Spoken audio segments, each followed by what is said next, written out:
Hey folks, welcome to Earth's Mightiest Mondays. And today we're talking about three comics, not four. We're doing three today because one of them is Avengers 200. Wow, this is a big one. We have been working up to this every week, doing four comics to get to Avengers 200. Now we're going to continue past 200 tonight. We're going to do up to 202. But I have a feeling 200 is going to spark a lot of conversation. So to that end, I put a poll up to kind of get you guys thinking about what just your initial thoughts on Avengers 200, and I'll give my thoughts, of course, as we go. So I didn't do a stream. Obviously, I had to cancel the most powerful stream in the universe on Saturday because I was at a show and I was lugging around massive boxes of stuff and I was sore as hell. So I came back after that show. I had a big fat plate of shawarma with the chicken and the rice on top and the tahini sauce and garlic and hot sauce. And I didn't even eat it. Like I ate it with like a spoon, like you shovel it, because I ate nothing that day. I woke up, I ate no breakfast. I woke up, ate nothing. Shout out to my buddy Steven, who helped me out on the show. It was the Gotham Market. So he helped me out. So shout out to Steven. Thanks, buddy, for helping me out. Not the Steve that's on this stream. He didn't do anything. The guy, the Steven, the other Steven, he helped me out. So I got there and it just setting up, it was pouring rain too later. So it was just tiring. I was so sore. I was like, forget it. So I sat down a big fat plate of shawarma and I watched Star Trek II, The Wrath of Khan. I'm like, I need to watch a movie that's a 100% 10 out of 10 masterpiece. No bullshit stuff. I can't deal with dumb shit. So like Star Trek II, that's the answer. So I just ate and I had a beer, a nice like fat beer too. It was awesome. So that's what I did. And then I was like, I can't do the He-Man stream. There's just it's not happening. So anyways, I apologize for that. We're definitely back for Saturday though. Okay. So let's talk about what's coming up. So as I said, tomorrow, Tuesday Night Television, we're talking about Zombie, Lucio Fulci's movie, which is a continuation from Dawn of the Dead. How does it continue? Find out tomorrow. And then if you find out how it continues, let me know, because I've seen this movie about 8 times and I don't see how it continues. But anyway, Wednesday, G.I. Joe, A Real American Hero. We're back, issues 9 to 12 of G.I. Joe. This is the Marvel comic. There's a surprise Marvel character in here, guest appearance of a surprise Marvel character in this series. Who is it? Well, you're going to tune in on Wednesday and you're going to find out, aren't you? And then on Friday, you're going to tune in for Fantastic Fridays, where we're talking about 4 more issues of the Fantastic Four. Guys, you've been waiting for Sphinx versus Galactus. I can guarantee you that this will be better than any match at WrestleMania, except for the ladder match. That was kick-ass. The rest of those matches were pretty shit. So make sure you're here for Fantastic Friday for Galactus versus the Sphinx. The heavyweight championship title is on the line on Friday, so make sure you're here for that. Before I bring in my co-host, let's give a big shout out to the Super Friends. I'm going to thank Clobber and Times first, because it really sucks that Clobby isn't here to talk about this one. Like I would have loved to have heard his thoughts and his insights about this comic. So I saw people already are putting a CT in the chat. I see some new faces too. If you're new here, Clobber and Times was a good friend of ours who passed away. He did streams with us. He loved comics, like the real comics. Big time Jack Kirby fan. Loved all the good stuff. His channel is still up, so you can definitely check out his channel. The link to his channel is in the description of all my videos and live streams. It's just called Clobber and Times, easy to remember. So we put a CT in the chat to remember, to honor his memory. So, okay. Let's thank the Super Friends. So these are the channel members. So thanks to Dan, Steven, Sean, RR, Phil, Mark, Jim, Brennan, Quagnar, Joe, James, DJ, Rogues, Backseater, Java James, Killer Pizza, Adam, Raj, Al, and K-Mac. Thanks, guys. I do have some other members. Once you cycle through and get the next color membership tier, whatever the hell it is, I don't remember what I set it at. I think it's like green or something. Then I'll add you to this list. So there you go. Okay. And I'll show you, I only bought 2 things at the Gotham Market because I was there to sell. I purchased Trekkies, the DVD, because that's an awesome movie, and Free Enterprise. That's the one where whatever the Will and Grace guy is, that guy and that other guy meet Shatner. I've never seen that movie, but I mean, it's $1 and William Shatner's in it. So, I mean, I don't know. I guess if you've seen it, let me know. Did I go wrong? Even for $1, did I go wrong on that movie? All right, let me know. All right, let's bring in my co-hosts. Hey, Sean. Whew. All right. There are a lot of insights at this, and we can talk after the show.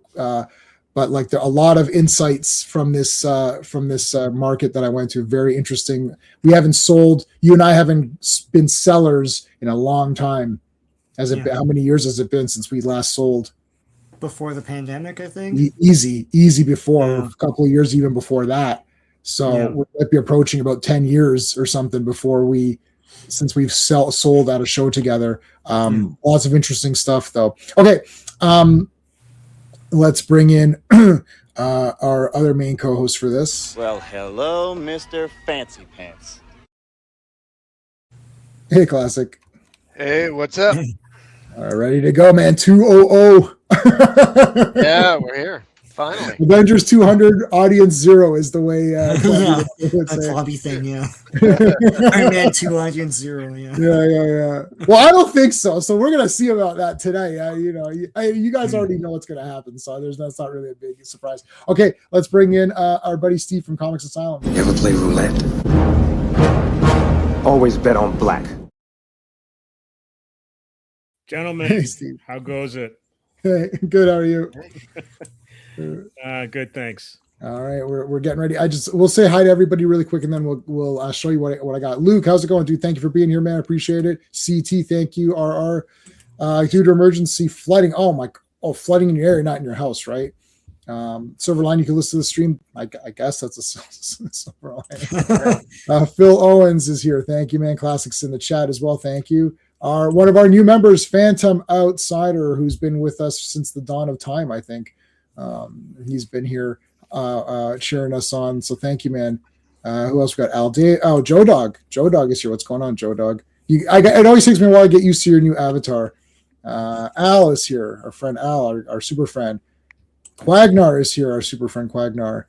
Who else is here? It's gone downhill. Yeah, it's gone a bit downhill. Yeah, I agree with that. Eddie is here. How's it going, Eddie? Free Enterprise is awesome.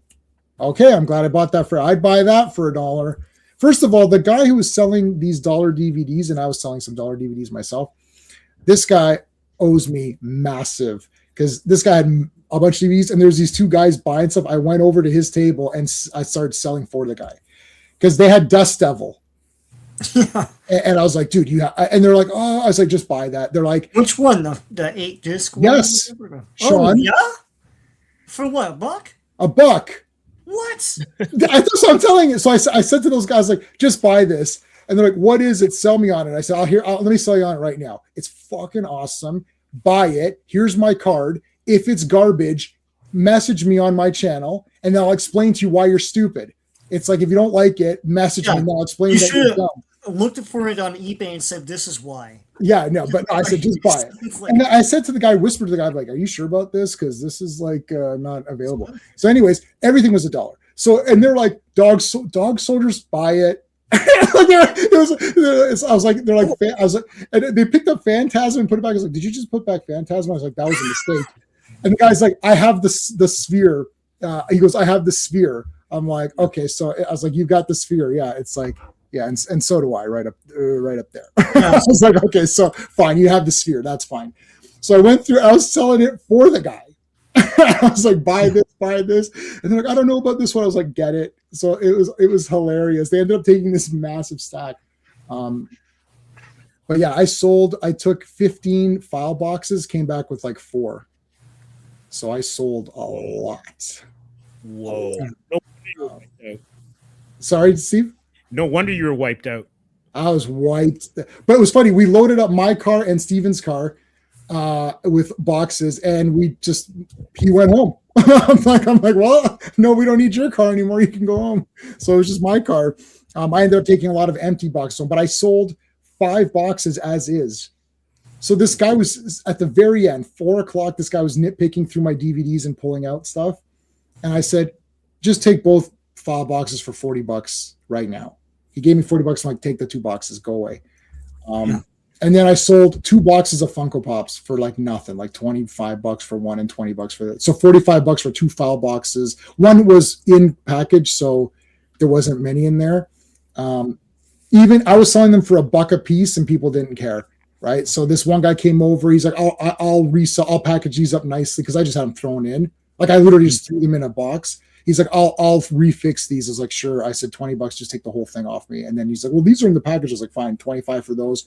Just take them off my hands. And then he'll package them nicely and put like exclusive or I don't care. And then he bought my Flash statue, which I had to sell, which was broken. But what are you gonna do? Anyway, so I did good on that. And then comics, I'm telling you, the Hickman X-Men, it sold, but it was only to select people. Mm. The people that came to buy the stuff really were, because I was making everything $1. My table was $1 a comic for everything, except I packaged it.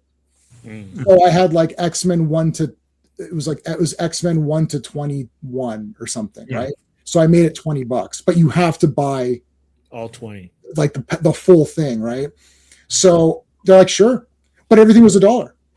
Like everything was actually $1, and then I had free comics, and everything was $1. So everyone grabbed from me, and then like I made 570. I made $570. It was $50 for the table, so 520. Okay, before we start, I'll show you some Iron Man comics, and we're going to start. So these I did not buy these at the show. I bought these the week before. So I did get the What If the Dazzler had become Galactus' Herald, and Iron Man. What if he was trapped in the time of King Arthur? That's kind of neat. I never read that. I don't know if anyone's read that and thought it was good or bad or whatever. Yeah, I think I got that one. You got that one? Yeah. I think so. It looked cool. So we'll go backwards. I got 198 Iron Man. And then I got what's this one? 186. It's all Iron Man. So I'm just trying to finish up the Iron Mans. This is signed by Bob Layton, I think. That's cool. Yeah. Right? And this was $18 Canadian, so that's like, I don't know, like $9 or something. This one's also signed up here. The same thing. They're all signed. These are all signed right now. And I don't know. They're just selling. They didn't care. So another signed one. That's 146. Another signed one. 137. Almost done. Oh, what the hell did I do there? I didn't touch anything. Oh, my comic hit the thing. He's going to be crushed by the controller. Bastard. Crushed by the remote. Rock. Nice. And the last one is issue 44. That's cool. So Looks like cocaine. I'll if you say so, I agree with that. If someone has I beg to differ. So there you go, guys. I put a poll up. Let's see what the poll's at already before we even start. Okay, what did you think of Avengers 200? Awesome, pretty good, not great, better than new stuff, terrible. So far, nobody has said terrible. 56% say awesome. There's 9 votes only. So it's pretty much one person says pretty good, one person says not great, but better than new stuff, and everyone else says awesome. So that's pretty darn good. Hey, Fadakin, how's it going, dude? All right. Have you seen the mini? Mini? It's bigger in Syracuse. Oh, yeah, maybe. No, I'm not buying any of those anymore. If anybody wants any private advice on selling stuff, this market was free to go. The market was free to enter. So because it was free to enter, you have to think flea market. Guys are just happen to be going by. Oh, it's free. Not someone going out to a show prepared to spend money. That's where the issues come in. The guy next, I think the guys around me were not happy with me, but I was selling on their tables too. I was trying to get people to buy. I brought 5 Masters of the Universe Classics figures. I put them at $100 each. One guy came over. He's like, "How much you want for those?" I was like, 100 each. He's like, "That's crazy. That's crazy low. Like that's low." And I was like, "I know." I said, "No one's going to buy these." And he goes, "I sold my collection and I sold it for way more than what you're asking." I was like, "But," I was like, "Okay, we'll see." Not even one person inquired. Like Mhm. zero people even, because they know they either don't care or they know it's going to be expensive. Hey, Mohammed, how's it going, dude? Hey, you got 7, man. That's the best one. For You Got 7 is the best one. Yeah, that is good. Yeah. So yeah, it's just so those are off the table, and everyone bought from me because I did flea market pricing. $1 a comic, $1 a comic. You can't go wrong. It's like, and some people. One guy asked me for Absolute Batman. I'm thinking you're in the wrong spot. The people that were there that were selling the high end stuff, like I saw a guy, the typical guys, graded comics. It's like who's buying this from you right now? Yeah. Like who's going to randomly walk around here? People will come up to me saying, "Oh, do you accept debit card?" I'm like, "Do I accept?" Yeah, everyone thought it was a show and not a It's market, as he said, right? Mhm. As he called it a market, and it's free to enter. It's like a flea market. You go in there. You're not thinking Amazing Fantasy 15 is going to be at the flea market. No, it's walk-in traffic, right? It's just like, you're in the area and you say, "Oh, cool," and you walk in. That's exactly what it is, Sean. Yeah, that looks cool. Let's go in there. Yeah. That's it.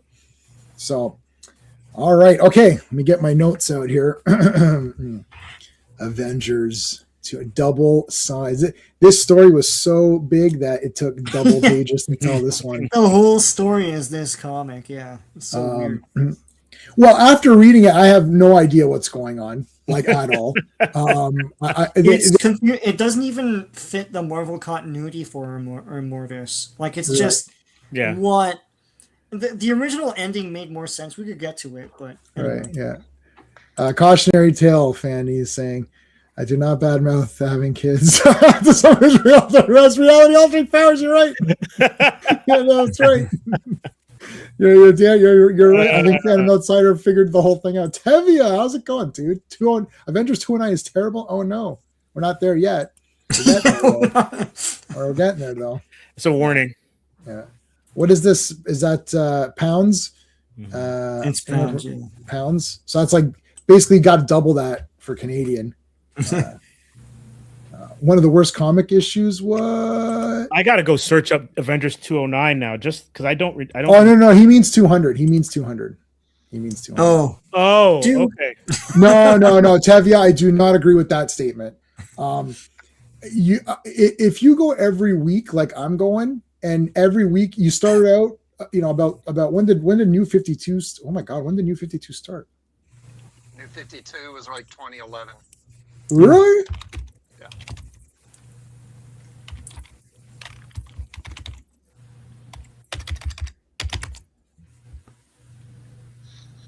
Holy shit. So 2011, 2011, man. 2015. Yep. So from 2011, I've not missed a week of comics, of going to the shop at least. So like, I did drop a lot of books, but when did Rebirth? So when's Rebirth then? 2016. Okay, so for the past 10 years, I have not missed Action Comics, like, whatever. Like, I missed a couple of Action Comics when it wasn't on my pull list. You know what I mean? Like, my comic shop closed and I had to go to the other one. I had to go to Gotham and stuff. So whatever. So I've not missed it in a long time. And when you're doing that, you appreciate these older comics a little bit more than some. And I know Tevia's a lot younger than us, I would believe, right? Yeah, you're younger. Hey, Virtual Reality Fitness. So yeah. Okay, Sean, let's do it. Let's do the credits. All man. right. Avengers 200. The cover art is George Perez and Terry Austin. Release date is July 15th, 1980, but the cover date is October 1980. The Child is Father 2, written by Jim Shooter, George Perez, Bob Layton, David Michelini. The quartet. Penciled by George Perez, inked by Dan Green, colored by Ben Shawn, lettered by John Costanza, and edited by Jim Salicrup. And of course, editor-in-chief is Jim Shooter. I mean, Jim Shooter's awesome. I don't know what to tell you. Okay, let's get into this. So Ms. Marvel is giving birth. It is better to give than to receive, although she's receiving and giving at the same time. And I actually just made that up on the spot right now, which is pretty funny. But anyways, so okay, there's no father. Well, I guess there is a father, sort of. The father. I don't know. Yeah, the father is the son is the father, or whatever. They said that in Superman, right? It's supposed to be the father becomes the son, or whatever. How about the father is the son? It's like never thought of that idea. Beast is like, what is happening? What's going on here? I do appreciate that they're standing in such a way that we can read what this thing is like. Yeah. But medical examination laboratory is like, let's just go outside here so the it's like when the thumb is on the book and the I love it around the thumb. I love it so much. No, you know what? No, I don't agree with that at all. I think it's just poor writing. Yeah, people need to like relax on that for a minute here. They've done this. It is on face value, but I don't think anyone thought that. Yeah, and they really did their best to make it not be that. Like in the there's like massive explanations. The saying, "Oh, I wooed her, and then she liked me." It's like, okay, right. Well, yeah. Listen, I mean, look. You know, you can't. Okay, we tell people we want quicker storytelling, and then we can't get angry when they give it to us very quickly and they just kind of gloss over it. Right? But yeah, it's just thoughtlessness. I mean, this isn't the first or last time Marvel pulled, and like they kill a baby in Secret Wars 2. So I don't know. Well, I bet you that baby was really annoying. It probably kept crying for food or something. It was like, yeah, I think we do have to consider that these people are usually on a deadline. And they wanted this to be an anniversary issue, right? So a lot of story, and so they were probably just like, he takes her to limbo, he does her, sends her back, let's go with that, it's right. And in retrospect, they look back and be like, oh yeah, the original, there was an original idea. That's part of the problem too, and it was rejected by Jim Shooter, and so they had to go with a convoluted other explanation. But the original idea was that the Kree impregnate her to make a hybrid baby, and they're unrepentant villains, so it made more sense to do that. But here it's like this other guy. I mean, it's still the same thing, but here this other guy is like, I'm okay. I tried to date her, and then what's happening? The thing is, even if we accept this story.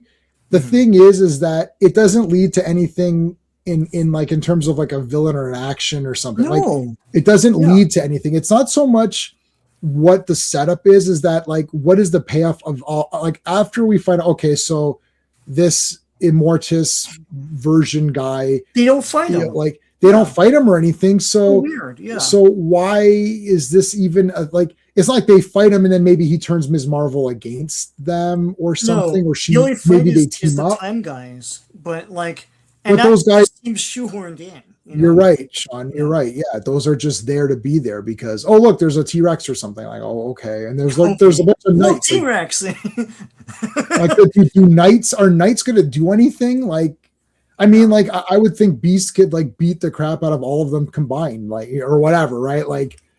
Anyways, okay, so let's we're already nothing's happened yet. Yeah. Okay, so she's getting birth. Okay. There's all the they got the heads. That's cool. That is cool. I do like having the heads. Oh yeah, guys, please hit the like.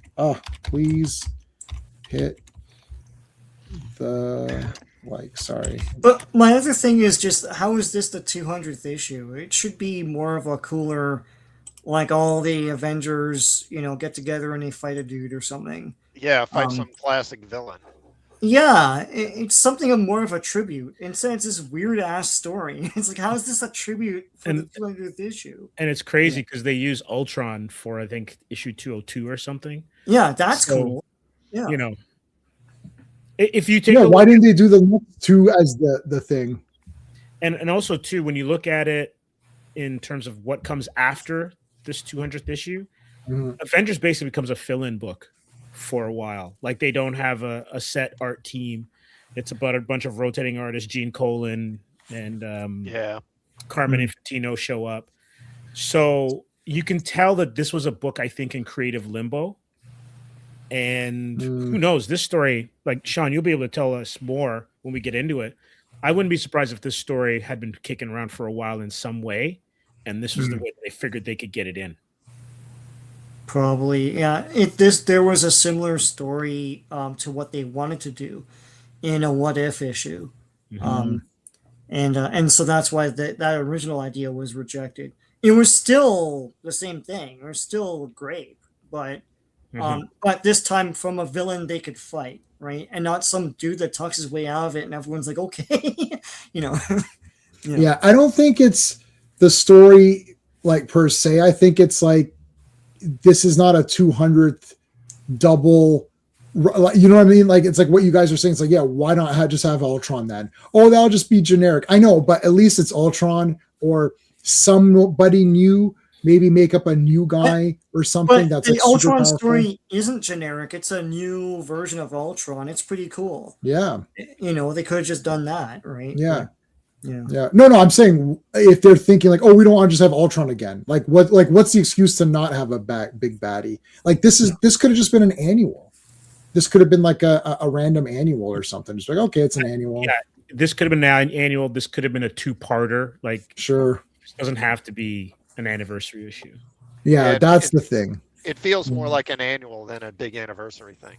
Yeah, yeah, that's what I was thinking too. I'm like, this is just an annual, like, you know, which I mean, you know, you could read this or not, and then if you next issue is like, oh, too bad Ms. Marvel had to go away, and it's like for details, see the annual or not, you know, or you know, like whatever, or don't, like she left.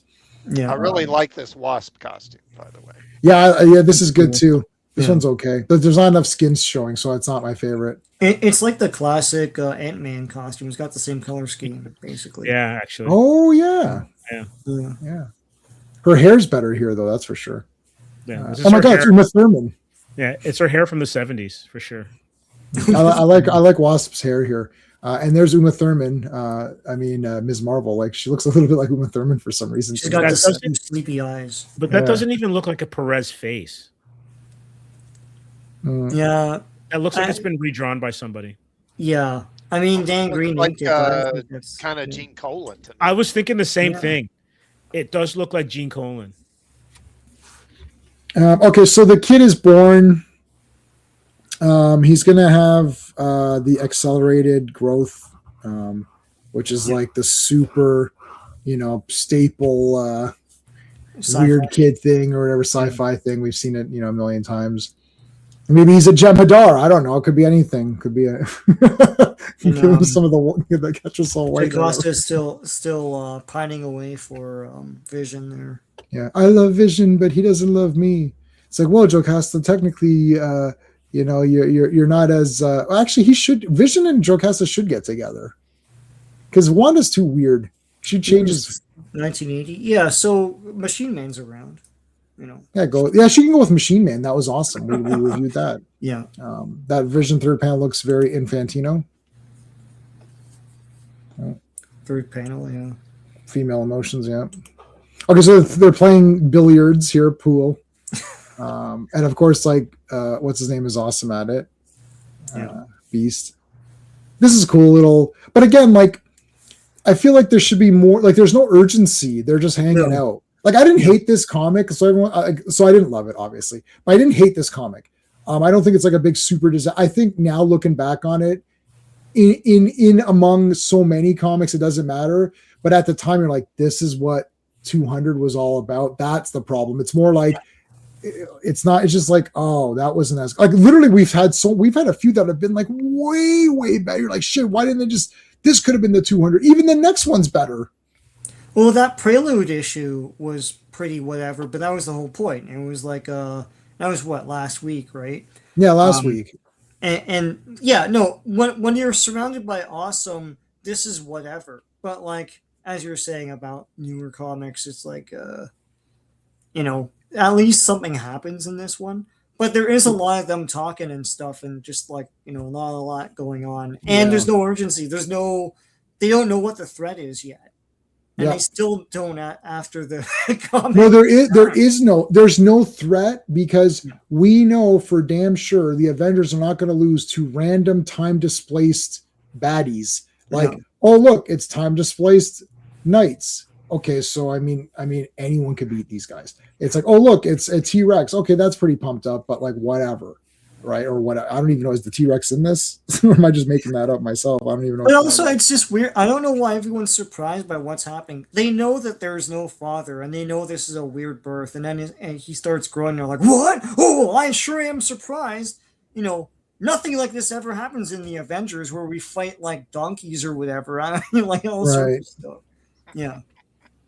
Yeah, I mean, come on. Then there's this guy getting his big like bread or whatever. Oh yeah, this is where all the time gets all weird. Oh no, time. Yeah, like, but you can't fight time. It's not a comic booky. what is this that you say, Sean? What did you say for the fan? It's not like a visual. Like, it's like fighting time is not a comic book visual thing. Like it's yeah, like, you need a visual. Well, yeah, it's like Mr. Fantastic can stretch from here to the other side of the city. right. That looks cool, right? Yeah. Like, yeah, that's the problem here. It's like, how can he do that? You know, yeah, physically, logically, no, but it looks awesome. That's the only logic you need. Yeah, I agree. He's kind of a time. Street Fighter, yeah, Street Fighter looks awesome. I'm definitely gonna see that for damn sure. I'm seeing I already got my Mortal Kombat tickets. I got my Mandalorian ticket. Oh shit! I gotta get my Mandalorian ticket. When is that coming out? I'm gonna watch it, man. I'm gonna go. I'm going for sure. 20 somethings. Whenever the Thursday is in the 20s. Okay. Yeah. All right. I'll get my tickets after the stream. I'm sure they'll be available. And they'll be available. I remember when Endgame came out, I woke up at midnight. I had the alarm set for midnight because I have to order ticket. So Steve, you don't know this. I have to order tickets for all these losers because they can't. There was one movie, it was Ghostbusters or something, and everyone's sitting around and waiting, and they're like, Jay, what's going on with the tickets for Ghostbusters? I was like, what do you mean what's going on? Nothing's going on. I said, I messaged you guys 2 months ago saying I'm not going to Ghostbusters because I'm going to be busy on that day. So I'm going to have to go on my own. And they're like, oh shit, what are we going to do? And then nobody had tickets because I ordered tickets myself. I got the message. I don't know why everyone's everyone's like, wait a minute, what, Jay's not organizing this? Wait, what's going on? We don't know what to do now. And literally the guy's like, well, where do we go again? It's like they're messaging me. I said, first of all, I'm not getting involved in this. I'm not going. So I don't care where you go. So they're asking me, like, they can't figure it out. So it's like, anyways. But Endgame, I had to wake up. For Endgame, I had to wake up and order the tickets for everybody, and I got kick-ass seats for that. So you're welcome. Anyway, okay. And it was too long and not as awesome as everyone thinks it is. But anyways, it was still okay. All right, so let's take a look. There's Ms. Marvel getting her costume back on. She's kind of like not pissed, but like just kind of not caring about the kid. It's like, oh, this kid's weird, and this whole thing is weird, and Wonder Man's like, I know this. I don't know what Jim Shooter was thinking, and it's like that would be what Deadpool would be saying if he was in there.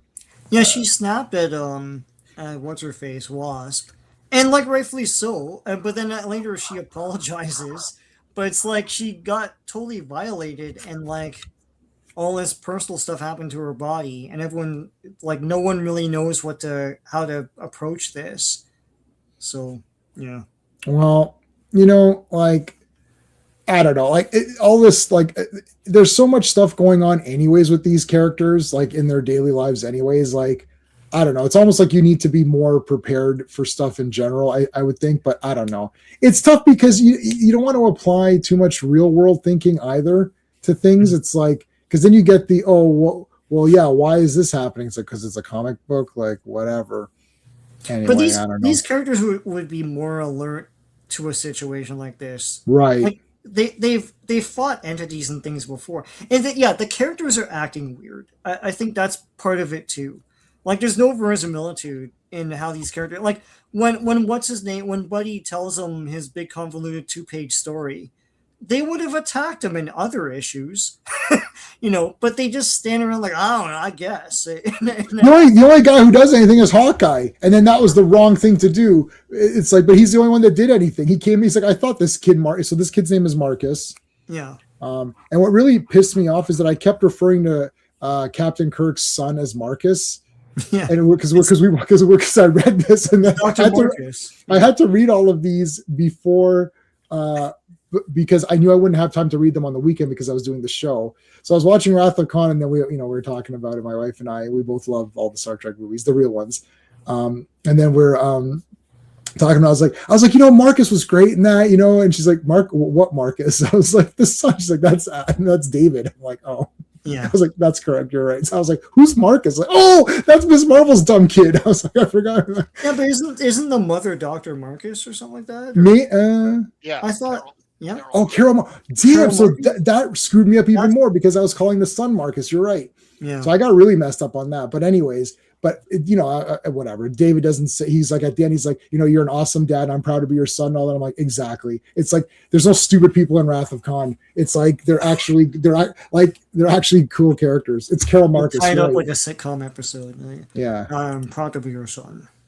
Yeah, but that makes the guy less great. annoying. I like it. It's not this angst. It's like, okay. Yeah, I hate that. You lied to me, Dad, and all this other bullshit. And you weren't there. In grade 2, I got some stupid participation trophy, and you weren't there. It's like, okay, whatever. Yeah, name a year, and I'll tell you what I did to save the universe in that year. Yeah. Go on. Try me. Or remember when you helped me with the Doomsday machine? Oh no, you don't remember that one. Well, let me explain that to you. That thing was going to eat everything. All right. I fell in love with Joan Collins or whatever, and I had to go back in time. Oh man, that was awesome. That was Wheeler. No, what was her name? Oh, I can't remember her name. What was Joan Collins' name? Wheeler, Amanda Wheeler? No, Amanda.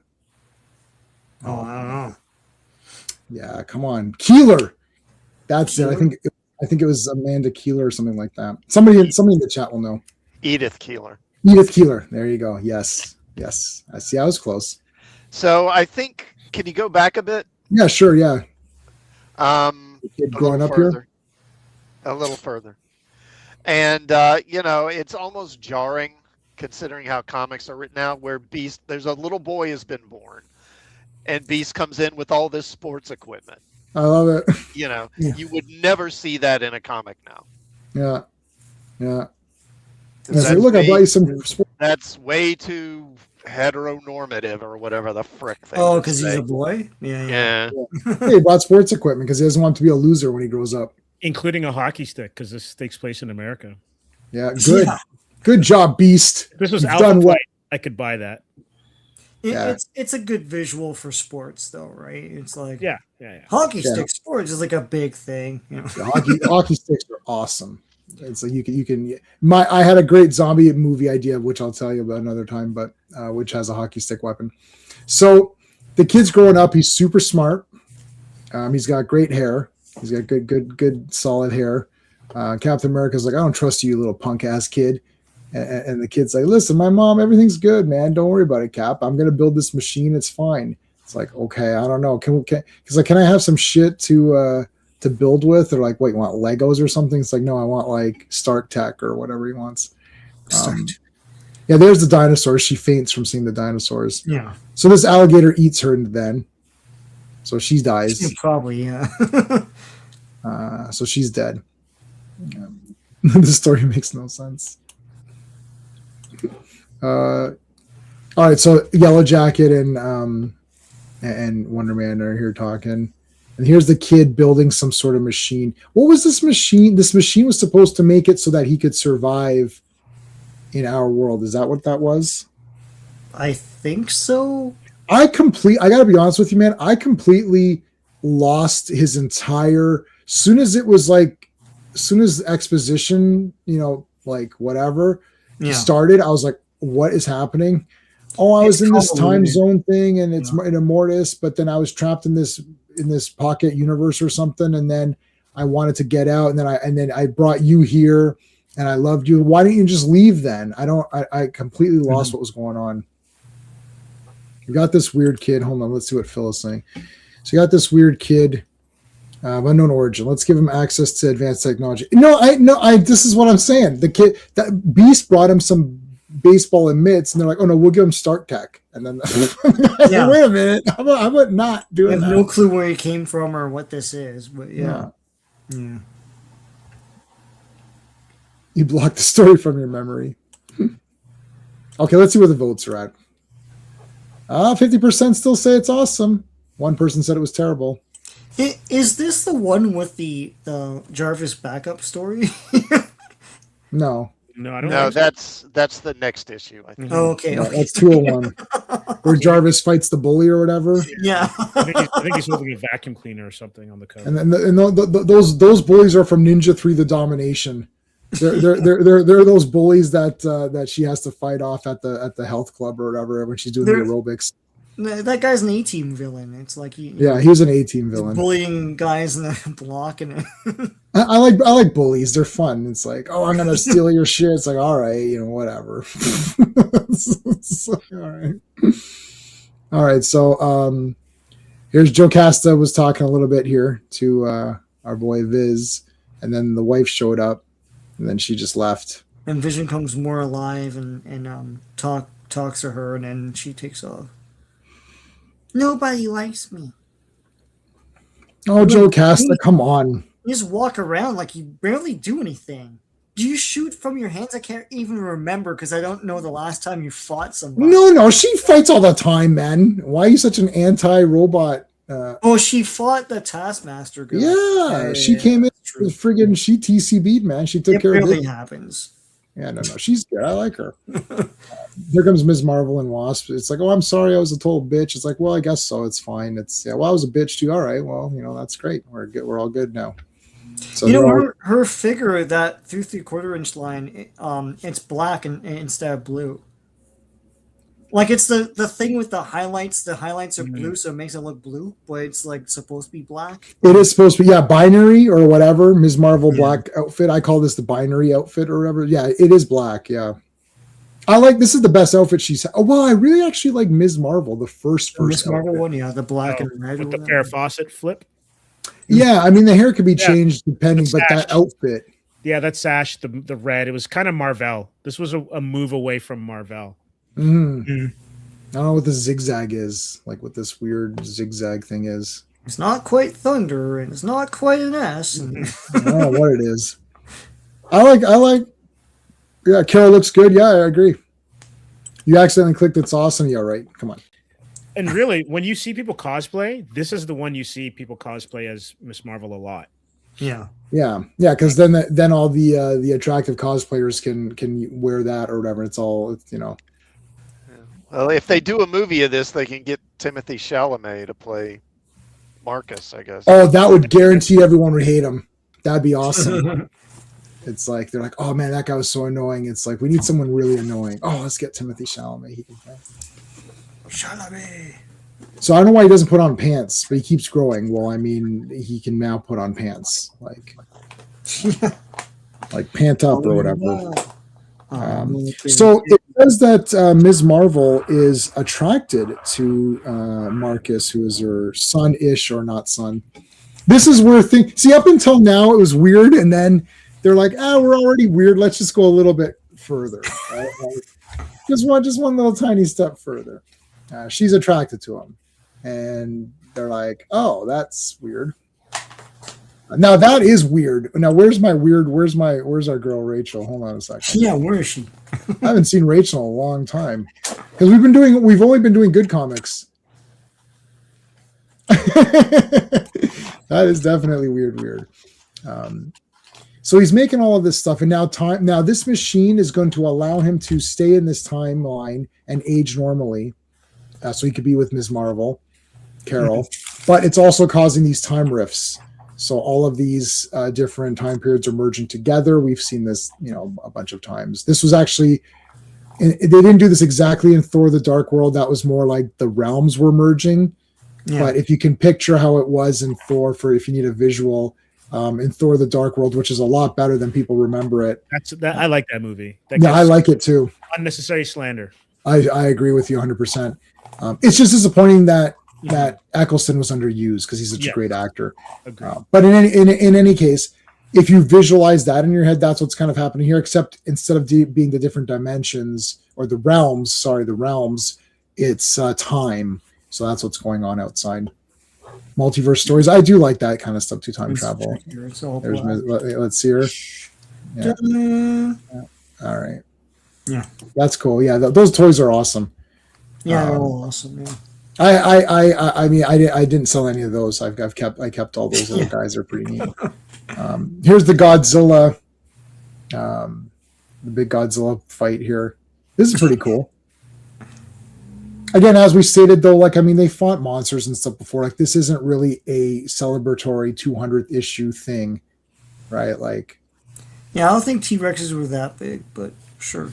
no, they're definitely not. Because we Not see the them one in at the museums. Toronto, the Royal Ontario Museum. Yeah, maybe the Canadian T-Rexes were shorter. Or smaller, yeah.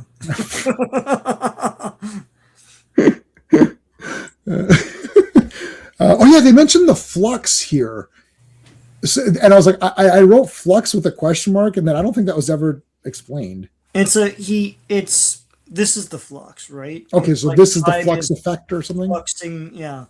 And if you get rid of Marcus or kill him or whatever, then it all goes away. I see. So just so fight him. What's that? This is the flux capacitor. That's where the flux capacitor comes in, because that's what makes time travel possible.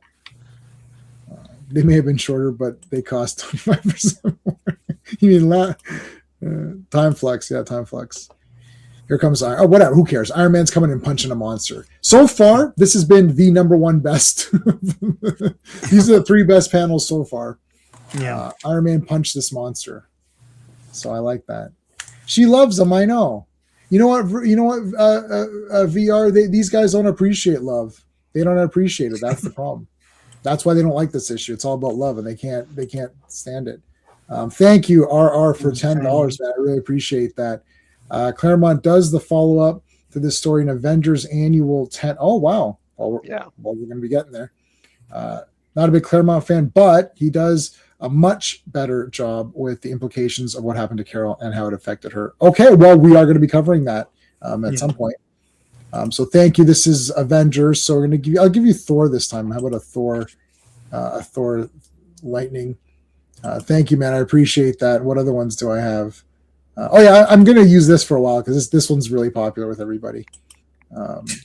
Is there anyone that doesn't want that one? I got to get a few other new ones here. How about spending the last one dancing around? That's all right too. Thanks, RR. I appreciate that, man. And I got that. I got that Machine Man Iron Man 2020 trade paperback. So was that Phil? It was either Phil or Phantom Outsider. I think it was one of you guys who said that the Machine Man collection was within the pages of the Iron Man 2020 trade paperback, and you're correct. And I bought it, and I've got it. And it's awesome. So thank you. Which one did I show? What did I show for what? What are you talking about? What super chat thing did I show? I showed the usuals. You know, I can't repeat it. I can't repeat it.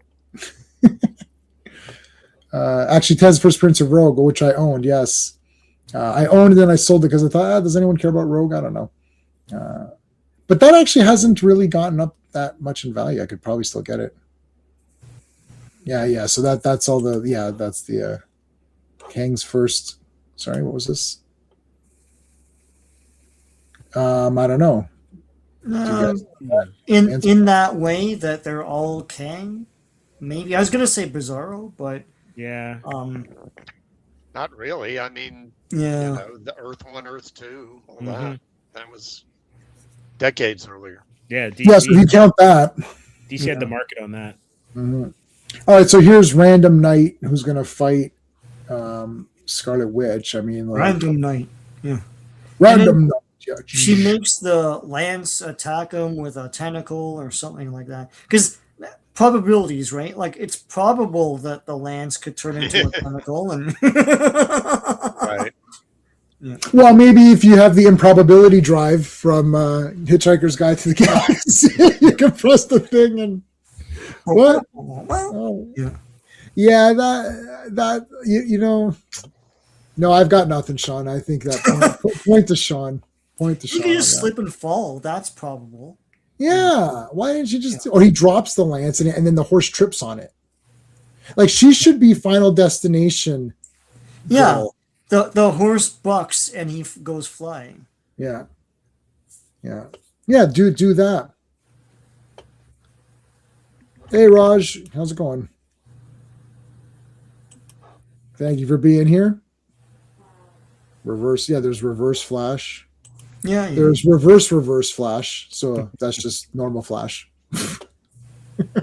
Are you the regular flash or the reverse flash? It's like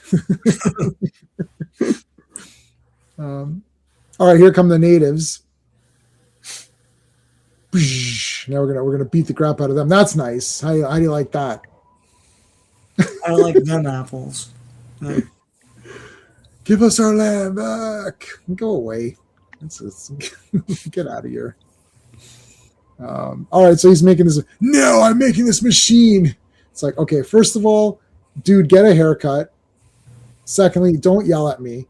It's like, so here comes Thor. Thor's like, I've had enough of this comic. I'm gonna go. I've been Donald Blake the whole time, and it sucks. Here I come. And Miss Marvel's like, wait a minute, I put Donald Blake in there. It's like, yes, and then I flew in through here. It's like, okay, good enough for me. I don't know. Listen, she's not Montel. No, she is Montel Williams. She doesn't require. Yeah. I'm definitely not Dr. Donald Blake. Okay. Mark's making that machine. There's UFOs, I guess, from the future or something. Yep. I don't know. Hey, FK, what's going on, dude? You put terrible just to be that guy? Oh, come on. Reverse Flash, the guy in the future that becomes an evil version of the Flash. He's not a variant of Barry Allen. Yes, that is correct. And depending on which comic you're reading, he could be one of many names. All right, here comes Vision. And then there's like a giant, anaconda or something? I mean, this isn't 200th issue kind of stuff. Hey, Vaughn, how's it going? This is like Weisinger DC comic stuff. Yeah. Yeah. We got Vaughn here from Comics Asylum. Thank you, man. Hey, Vaughn. Here comes Thor. This is what you care about right here. Spins them all up in a tornado. It's like I'll just tornado all of you. Here comes one of the Musketeers, who wouldn't be wearing all this, I don't think, but Jarvis punches. I don't think Jarvis could beat D'Artagnan, or like who's the even a run of the mill Musketeer. I don't think Jarvis could beat. Can Jarvis beat Alfred? Nope. So there you go. Well, at least not current Alfred. Current Alfred's like a big badass. Oh, you mean absolute Alfred? That's different. No, even the other Alfred got changed. I don't know. Well, I don't. He can't. Okay, he can't beat Alfred in any form. How's that? I'm gonna go with that. Toothache. Oh, that sucks. Take care of that toothache, man. Oh, that sucks. Yeah, that's really shit. It'd be a Mouseketeer. Yeah, he could beat a Mouseketeer. I always overthink time travel, so I don't know how like a French musketeer is in the past of New York or New Jersey or wherever they are. And speaking perfect English? Yeah, exactly. And speaking perfect English, yeah. Wow, look at these naysayers. And I still maintain if you went back in time, you'd die in space. So there you go. I mean, I'm gonna have to get a thing saying "Thank you, Peanut Gallery." Like Marty McFly would die in space. It'd be a 10-minute movie. Just like anyway. Phantom Outsider saying this is the 200th issue. Put a lot of plot in the team in it and stick to the guy. Yes, yeah. Stick it to Gyrick. Yep. There are more than 7. That is true. There was Wonder Girl, Wonder Tot. Yep. And then they made Wonder Girl separate. Yeah. Yeah, Superboy, all the Superboy was mentioned earlier by Phil, I believe. Yeah. All right. So this guy tried to smash this woman he tried to stab her in the boob. She's made of metal. Your boobs are quite strong, woman. It's like you're a mechanical woman. You know what's hilarious? I think Joe Dog would notice this. That's Terry Long. Speaking of Wonder Girl, so this night, the Chevalier right here. Mhm. Oh drawn by yeah. Perez, that's Terry Long, who is actually Donna Troy's boyfriend for a long time in the Volume 1 run. Oh my gosh.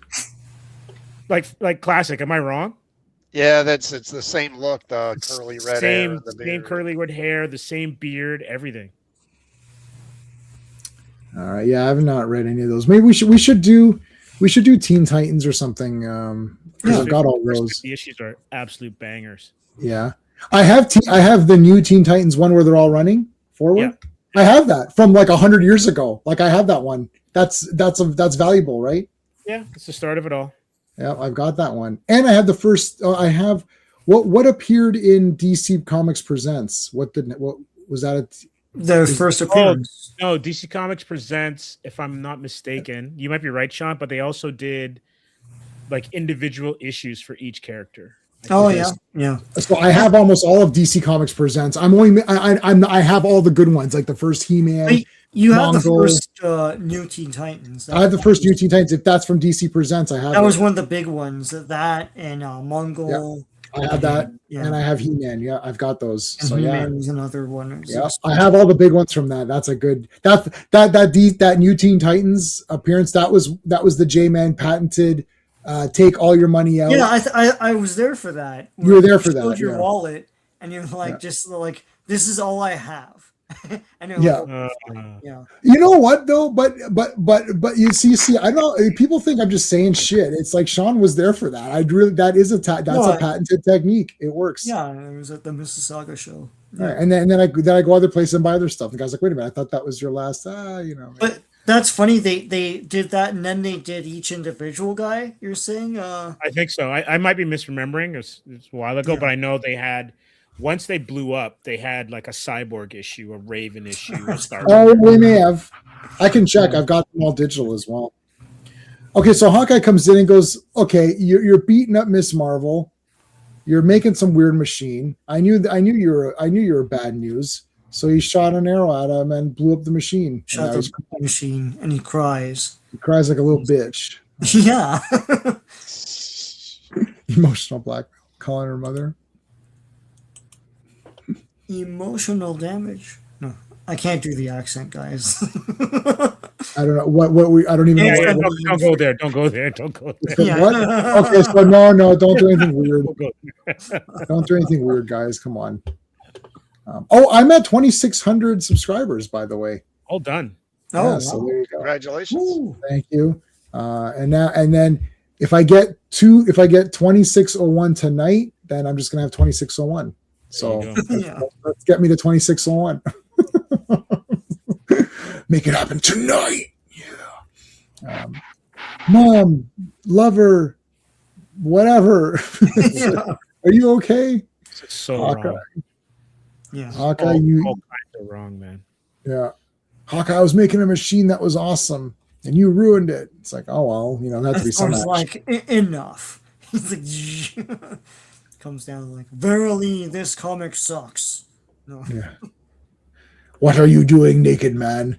Listen to me. I am Immortus. Well, not really. I'm kind of like a part of Immortus, but then I'm also whatever. And then they're gonna start doing the explanation, and it's just like She's And everyone's- she's still mind controlled at this point, right? By him? I thought that this whole thing is basically she's under mind control. no, I don't think so. That No, was sorry? Go ahead.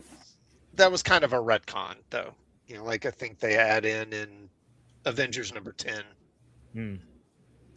I thought in the origin he said something about it. Well, he says something like, "I used my machines to," he suggests that he uses his technology somehow to make her love him.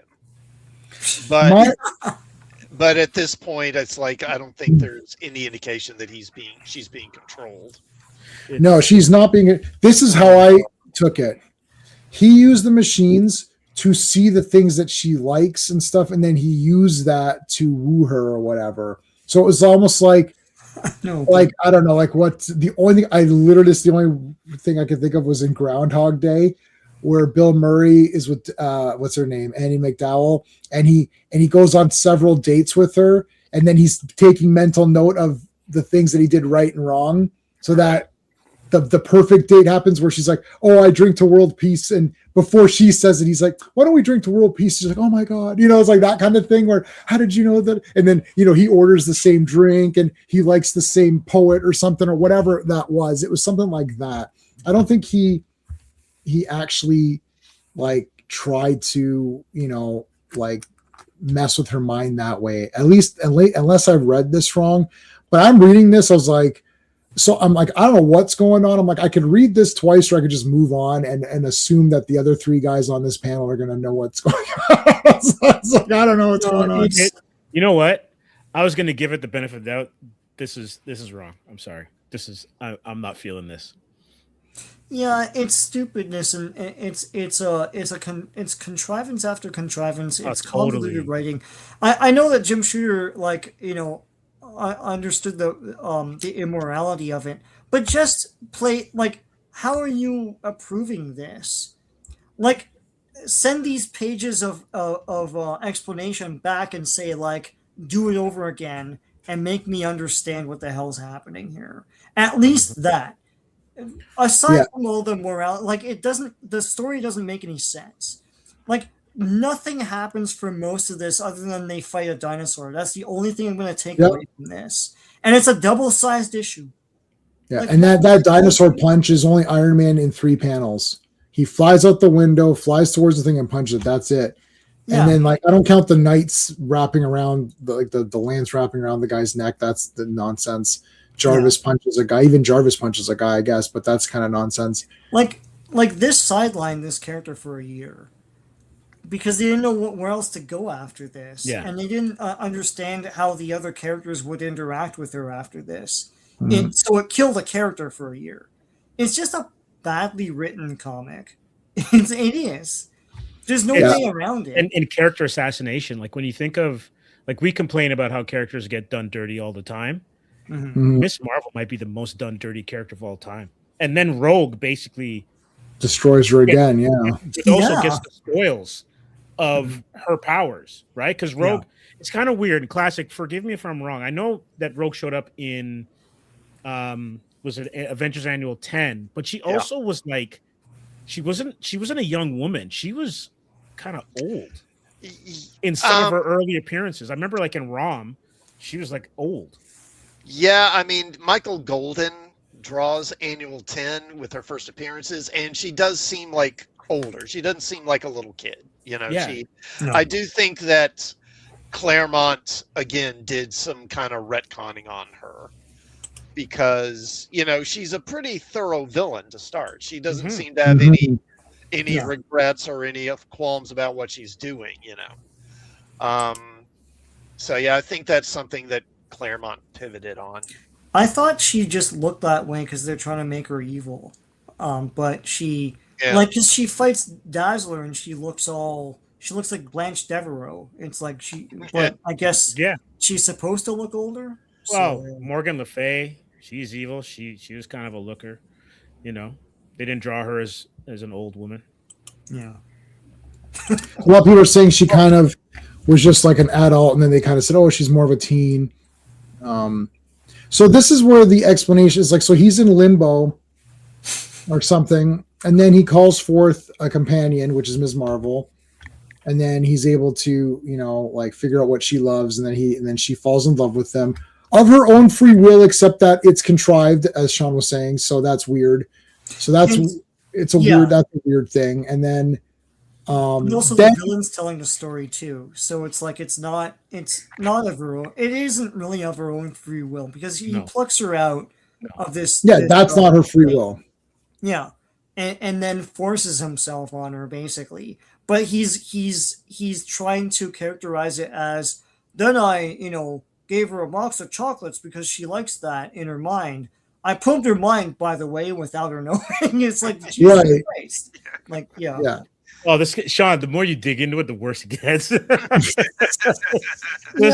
my god, this is Yeah, they horrible. really should have gone with that Kree trying to create a Kree hybrid thing. or something. Yeah, because then at least they're a Or do villain. something stupid like this, yeah. Or it could have been this guy and he's just a bad guy.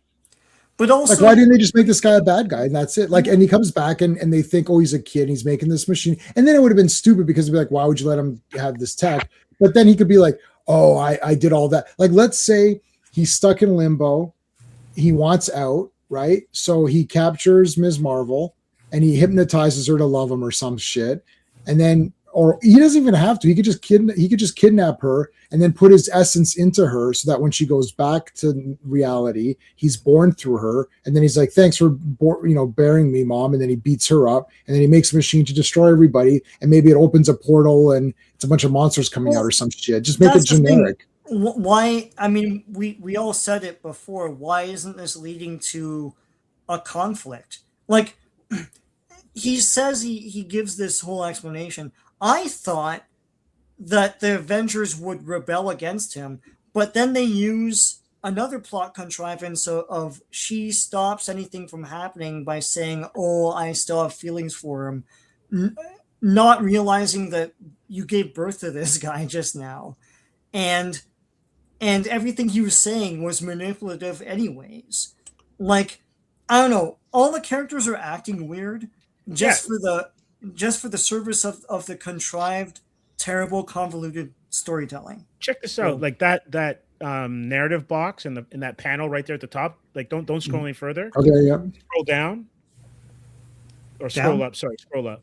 Yeah. There. Finally, after relative weeks of such efforts, and admittedly with a subtle boost from Immortus's machines, you became mine. Right. So that's this, yeah. That is bun this issue just off of that line. Bun it. Yeah.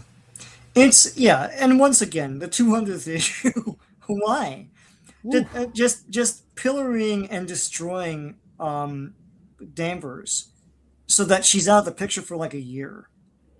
I don't get They could have still fixed it at this point, because if he's just like, if she's like, what? And then it's like, oh my God, what did he do to her or something, right? And then it's like, all of a sudden he has like a super villain outfit. And then the next page, is like, yeah. It's like, right, just make him a villain. Like, I mean, this, you can keep this entire comic up to this Well, part. yeah. Well, that's what I was saying. Why would they not be like, well, then you're a manipulative asshat and we're going to beat the shit out of you, right? Yeah.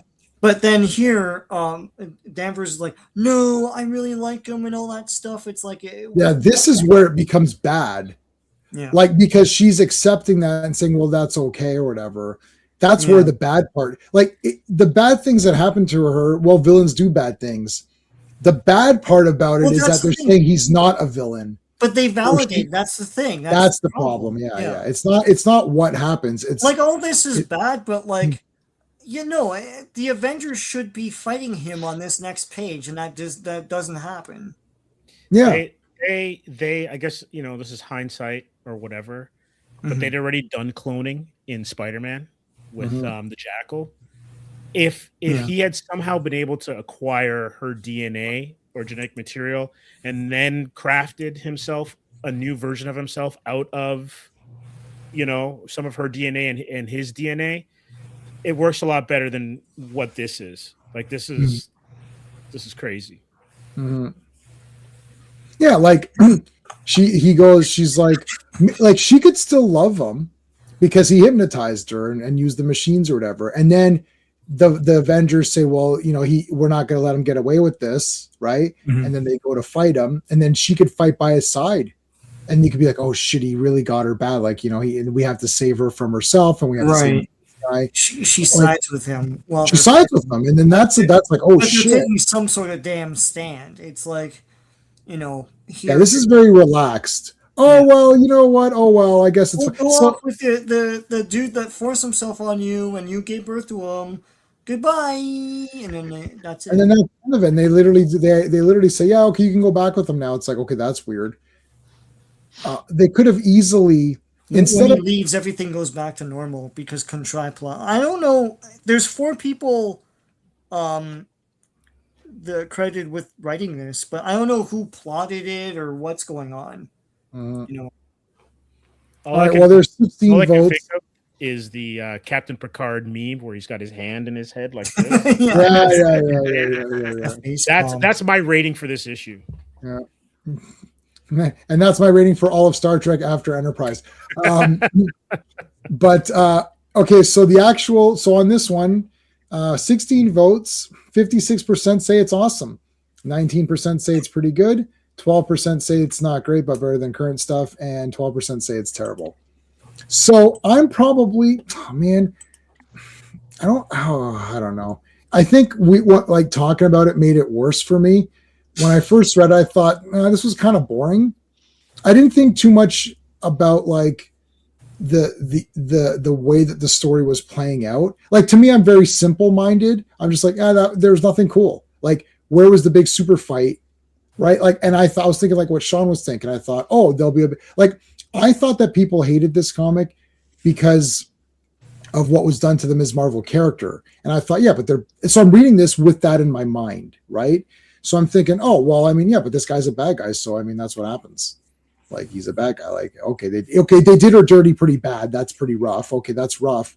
But I figure, that's what the story is. You know what I mean? And then it's like, okay, well, she can go live with them now. I'm like, I thought you were going to fight this guy. I was like, okay. It's like, now I understand more why people are tense at this, because I wasn't so for 20, I don't know how many pages this was, 30 something pages. Oh, Douglas, how's it going, man? Thank you. This is the basis for Next Gen, the child with Troy becomes pregnant by an alien. Yes, the child grows rapidly. Yep. That's easy. People are tense because the story condones what's happening. Right, that's the tension. Yeah, it's not like that. There's no morality in it. But remember too that we're in a time now where, like, it doesn't, just the mere fact that it happens is enough for people to dismiss the story, as opposed to, let's see how the story you get. We'll talk about. We're going to do Steve. We're going to do. This has nothing to say about the situation. That's the problem. Right. All this stuff happened, and then the Avengers have their response and beat the snot out of them, and then it's just try to convince her how wrong this is. Then that would be better than this, because this is like, this happened, everyone's cool with it. Like, it has nothing to say about it. It's so weird. Right. Hey Corey, how's it going? Yeah, so I don't know if you've been listening, but no, we just spent like an hour trashing it. No. I tried to be positive, but I couldn't. I did try my best though. I told you I was good until where are we? I told you, like, all of this. I was like, okay, yeah, here we go. And I thought, it's pretty weird. It's a weird story. It's convoluted. It's like, well, they're going to beat the shit out of this guy now. I'm like, well, this comic's over. I'm like, oh, wait, what happened? Oh my God, nothing happened. I thought, okay. I think it gets worse when you figure out what happens to the character and Carol as they live in limbo together. And so all that's weird. But the funny thing is that, and Steve will remember this better because he loves it. We are going to do High Plains Drifter. And in that movie, he walks into town, kills those guys, and gets right down to business with that woman. But once you see, and I saw some people, the first time watching this, and there's people that just literally have checked out of the movie. They're like, well, that's it. I'm like, okay, you need to watch the whole movie to understand what's going on, right? That's what I was thinking when I was reading this. I was like, well, we have to finish the comic. Like, you know what I mean? Mm-hmm. Then I finished the comic and I'm like, well, that's pretty rough. Yeah. Right. But no. But because I don't want to be someone who dismisses things right away. You read a few pages. Oh, that's it. I'm done. It's like, okay, hold on a second. Like, give it a minute. There's a lot of talented people whose names Sean read out at the beginning of this. Yeah. Right. So it's hard for me to dismiss all these people based on around a bunch of other people saying, oh, this comic sucks, when I don't know what their thoughts are on other things. Because a lot of the times if anything bad happens, they just say it sucks regardless of whether it makes sense or not, right? Like, Yeah. in the story, like High Plains Drifter. And it was just funny because High Plains Drifter, literally, I was watching, because I have that on 4K, and I've seen it before, but I have it on 4K. I was like, oh, I want to rewatch. I haven't watched it on 4K in a while. Like, I got the 4K a while back. I watched it. I was like, I got to watch it again, and I wanted to do it on one of our streams. And then I was like, oh, let me see what people say about this movie, because it's pretty, there's some pretty rough stuff in it. And Rob Ager loves it, so that's good. Anyway, and then this came up, and I thought, wow, this is very, I don't want to just check out. Oh, I'm done. Like, I hate that attitude. But anyways, it was pretty stupid. The worst sin for me is that, like, there was nothing to justify anything. There wasn't anything big battle or something at the very end, even if it's tacked on. Well, we kicked his ass and he was a bastard, and sorry, Ms. Marvel. And they're like, okay, well, I'll be okay. Like, even though that's cheap, but like, at least something. But no, she's like, oh, I'm good with it. I'll go back with them. Like, oh, okay, that's weird. What's happening? Yeah. And Thor's like, yeah, we did it. It's like, did you though? Like, that's kind of okay. Anyways, all right. Well, that was a big one. So I'll leave the poll going as people come in. But anyways, so all right, Sean, you want to do the credits for the next one? All right. Avengers 201. The cover art is George Perez and Terry Austin. Release date is August 19th, 1980, but the cover date is November 1980. The Evil Reborn. Written by David Michelini, penciled by George Perez, inked by Dan Green, colored by Ben Shawn, lettered by John Costanza, and edited by Jim Salicrup. And I'll do the Bully credit as well.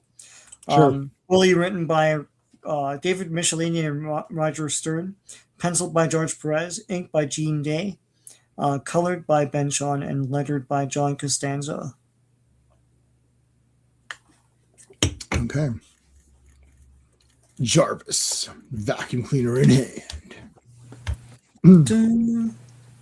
Cleaning out the garbage. It's good to know that the Avengers also have to take out the garbage. I don't think Iron Man split up the recyclables here at all. It looks like he's just dumping it all into the same thing. Yeah. I'm just saying. I don't know. Like, It all goes into the same landfill, man. yeah, it does. I know it's fake. Yeah, I know. There's a great. There's a great. I don't know if you guys ever watched Bullshit with Penn and Teller.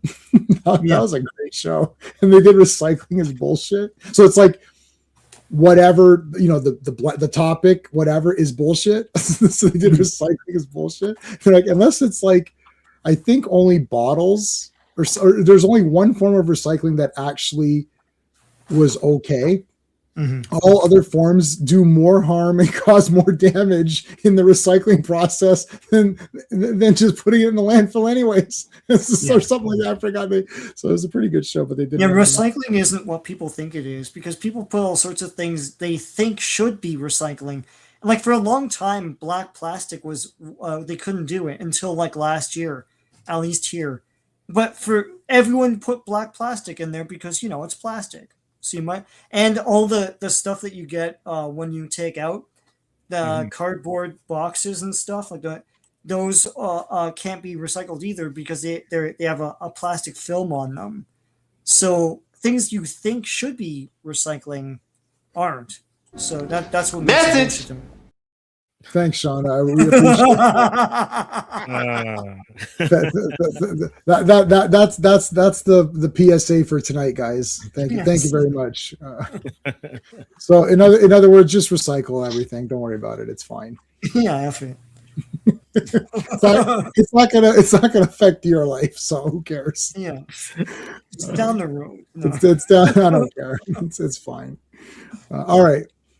Look at Thor. He's doing his impression of the mighty Hercules from wrestling. He's got a big chain. Yeah. Beast wasn't invited. Hercules Hernandez. Yeah, Hercules Hernandez.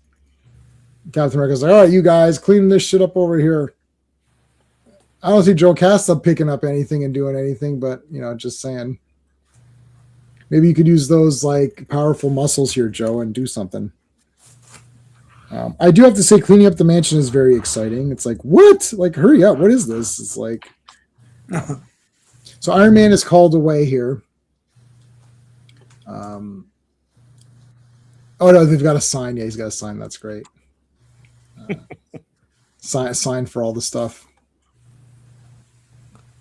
So Thor's like, okay, I gotta go because I gotta do other stuff in my comic. So if you guys need me, I'll just call me again.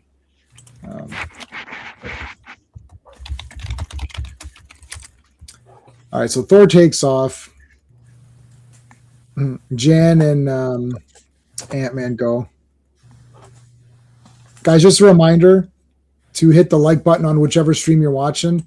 So there's 4 of us here. Everyone, all 4 of us has people watching. So make sure you hit the like on whoever you're watching, and make sure you subscribe to the rest of us, because like, what's the point, right? Like, we gotta do all the YouTube stuff.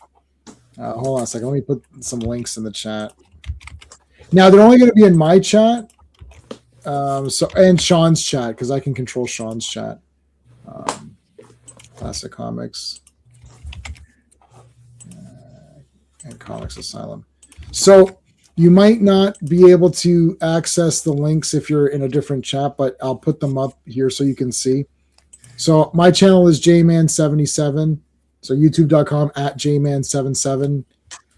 Sean's is like Decepticon, but Decepticon. So Decepticon77.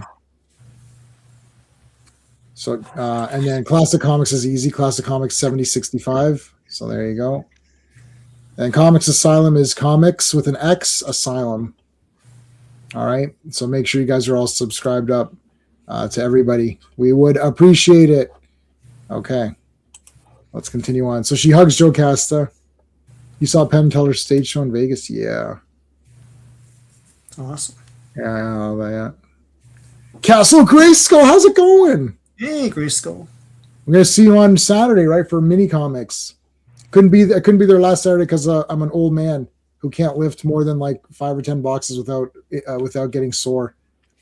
You know what really pisses me off? Every morning I go down and do weights I only do about 15 minutes of weights, but I thought I'd be a little bit better than that. Havoc, how's it going, dude? How's it going, man? The Pims, what's the Pims doing? Really nice to their daughter-in-law. She's all Trump's bride. Yes, that's right. That's right. Yeah, I guess she kind of is, isn't she? Yeah. All right, Wonder Man's going out with his spiffy shoes.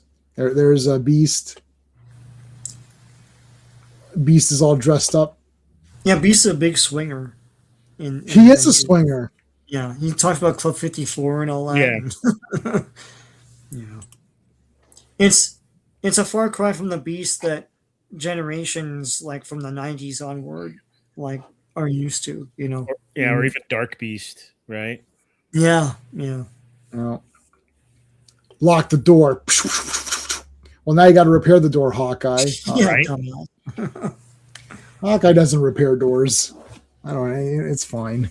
And Steve Rogers is like, let's work out together. Like, yeah. It's totally what he says. Yeah, well, that's fine.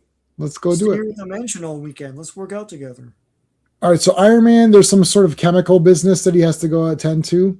We'll find out what that chemical stuff is in a bit. So he comes over and here's Miss, what's her face? What the hell's her name? Arbogast or whatever. She's in the current. Oh, yeah, Miss Arbogast. Yeah, that's right. Yeah. So the Iron Man's called away. They leave. So there's some sort of chemical problem or whatever. Okay.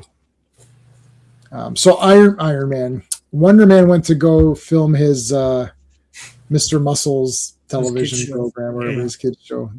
And so the host is a real ass. Yeah, it looks like he looks a little. Looks like a Willy Wonka guy or something. Oh, there's an actor that they're referencing here. It looks like Harpo Marx to me. It does, also with a little bit of is it Marty Feldman or something like that from that time? Oh, maybe. Yeah.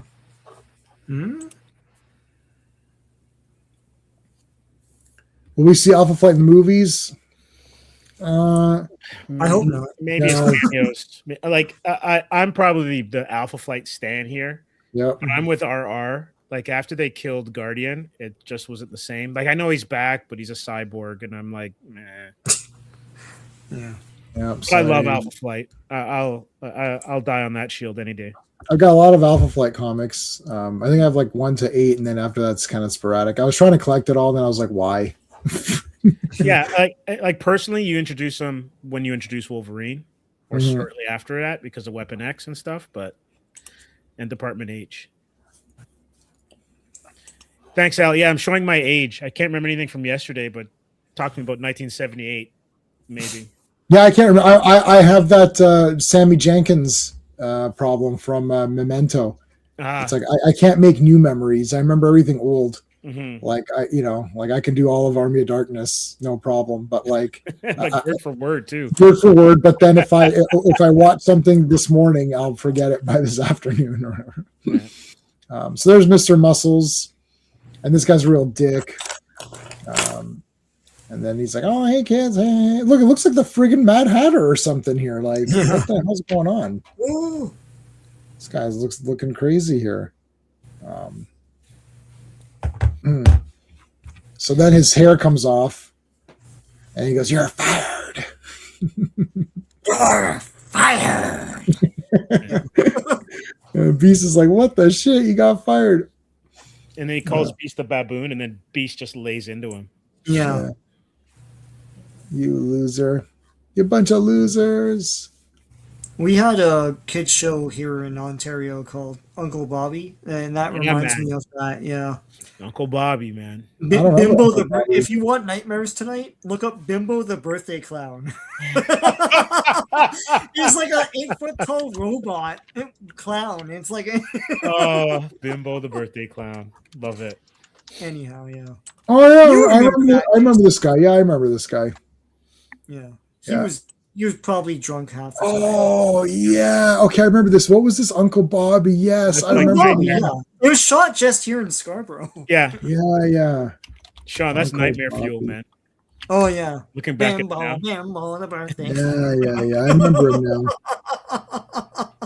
Yeah, Uncle Bobby. He looks like somebody. I'll think about it. I'll remember who. Yeah. Oh my god, that's crazy. Tarzan suit. Heavy metal, yeah. What's for the power? Oh yeah. Definitely be seeing that for sure. I'll be getting tickets for everybody for that. Yeah. Everyone's really anticipating Orko. Like, what happens if he's not in it? Because I don't think he is. Stop your naysaying. He's in I it, say don't nay. worry. Yeah. I like this Wasp costume's awesome. This one, yeah.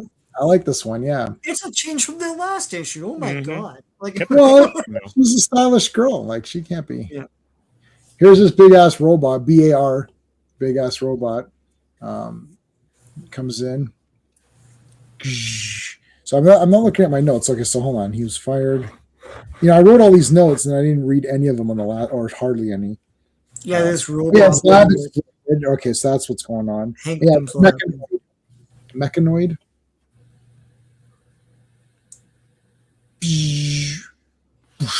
Friggin' goes right back. That is a Perez design robot for sure. Yeah. Looks kind of Shogun Warriors ish. Mm-hmm. Yeah. Uncle Floyd. Why do they have all these weird names? Those are those kid shows, man. Like we had Mr. Dress Up, Uncle Yeah, he's Bobby. But Uncle Bobby was more of a local thing, Yeah, like access television, almost kind of. Yeah, it was CTV, but but I'm guessing in New York City they had this Uncle Floyd thing. So Uncle Nutsy. That's before there was like 24-hour channels for kids, right? So that was kid programming. Right. Yeah. Cheap. All right, so he's getting himself a nice drink here. It's like, something's going on. So we cut here the Mechanoid. Iron Man could die if what's going on is what he thinks is going on. And we're gonna this is only half the issue. So now the next half is Jarvis. Why did they do this? What was probably running out of time. They just worked on a 200th issue, which was double. That's the reason why. Yeah. Yeah. Yeah. All right. So Jarvis is going to visit his mom. Question.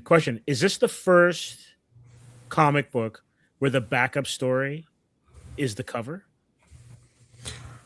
Ever? I don't know. Probably not ever, but first Avengers, I think. Yeah. For sure. I think first Avengers that we've seen. It's hard to know what's a backup story in old DC comics since everything is the same, like 11-page stories. So Yeah. And before split covers, right? With but sometimes he did do a cover art for the last story, but it's not necessarily a backup story. So Yeah, like Action Comics 1 is like whatever, like 7 stories or whatever it was, right? yeah. So it's like, I mean, the other issues like 2, 3, 4, 5 are other covers, right? It's not even Superman. Yeah. Superman doesn't start being the full. I remember because when I was reading the action from number 1, I was like, what the heck? Superman's not even on the cover on a lot of these. It's like, it's like cowboys and shit. It's like, they're probably so behind. They're behind on their mail, right? Like they don't know. Mm-hmm. You know, by the time all these comics get printed and published out, there's no email. It's like, let me see what's going on. They're like 7 months behind, and then all of a sudden one day they're like, why is there 4 trillion letters saying Superman's the greatest thing ever? And they're like, okay, F these other guys. Back then it would be months before they knew something was really clicking with the public or not. Yeah, like they're way behind. And then there's like 2 letters. Well, 2 guys. Yeah, two guys like Tomahawk. It's like, yeah, whatever. Yeah, Tomahawk. Yeah. And the same Superman team made Crash something or something like that. It was just some random dude that punched guys. He was like a PI or something. Yes. Oh, I know who you're talking about. Yeah. What's his name? Yeah. Shit. No. Hold on a second. I like that guy. Hold on a second. What was that guy? Cool. Yeah, they should bring him back. But like, yeah. Who was it? Schuster and Crash. It was Crash character. What was his name? Oh, yeah. No. You're right. There was a guy, and I just saw him the other day on, I don't know if it's on some random channel or something. There was another guy. I can't remember. Oh God, I'm never gonna remember it.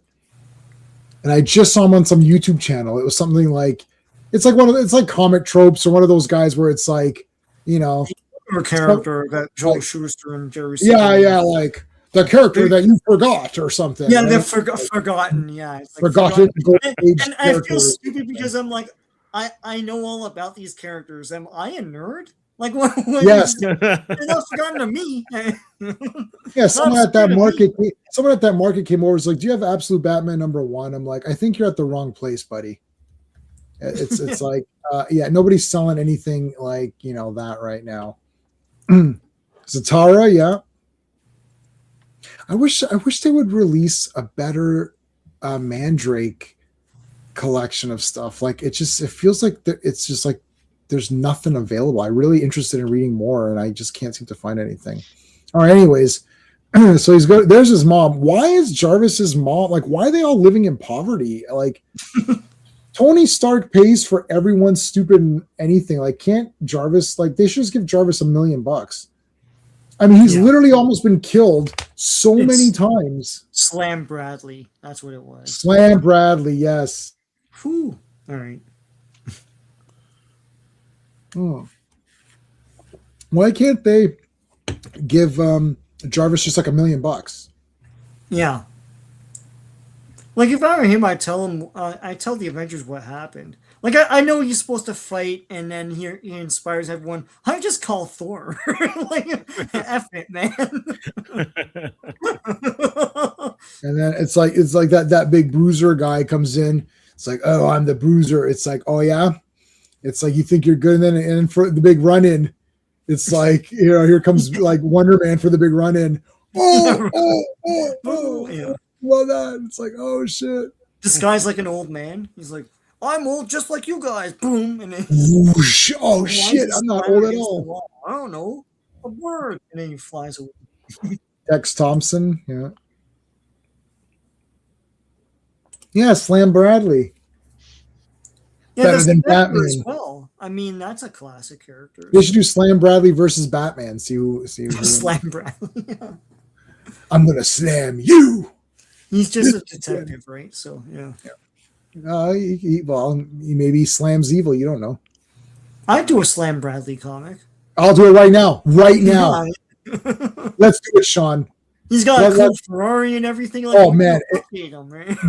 First of all, he's gonna have awesome tech, and he's gonna have like armaments that like smash guys and stuff, right? Like it'll be J-manized. It'll be like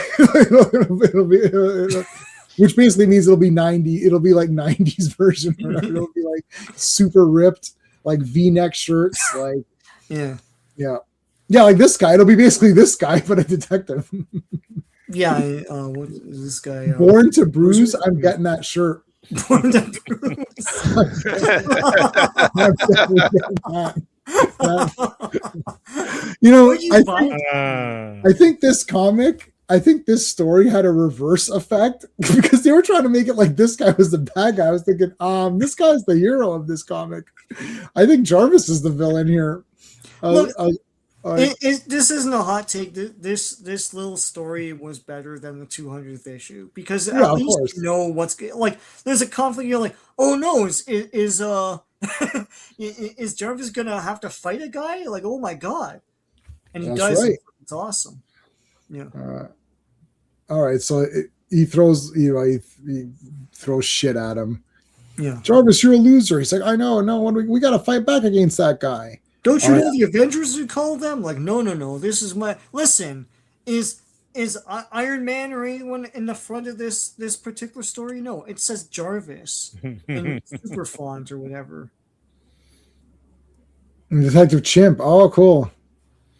Oh yeah, Detective Chimp. That's cool. Detective 500. Oh wow. That is awesome. I probably read it and forgot it. Yeah. They're doing Triangle Superman Volume 2 now, I think, or is that on Volume 3 now? I have 1 and 2. So you have 1 and 2, okay. Yeah, 3. It's way expensive. What is it? Dipped in gold? Like it's like $250 or something.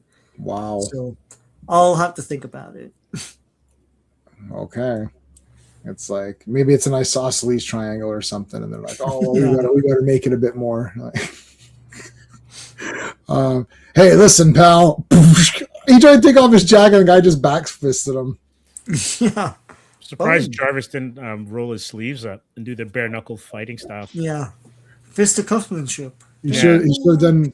It's like he should have done the big pugilist, and then remember in Young Guns, he goes.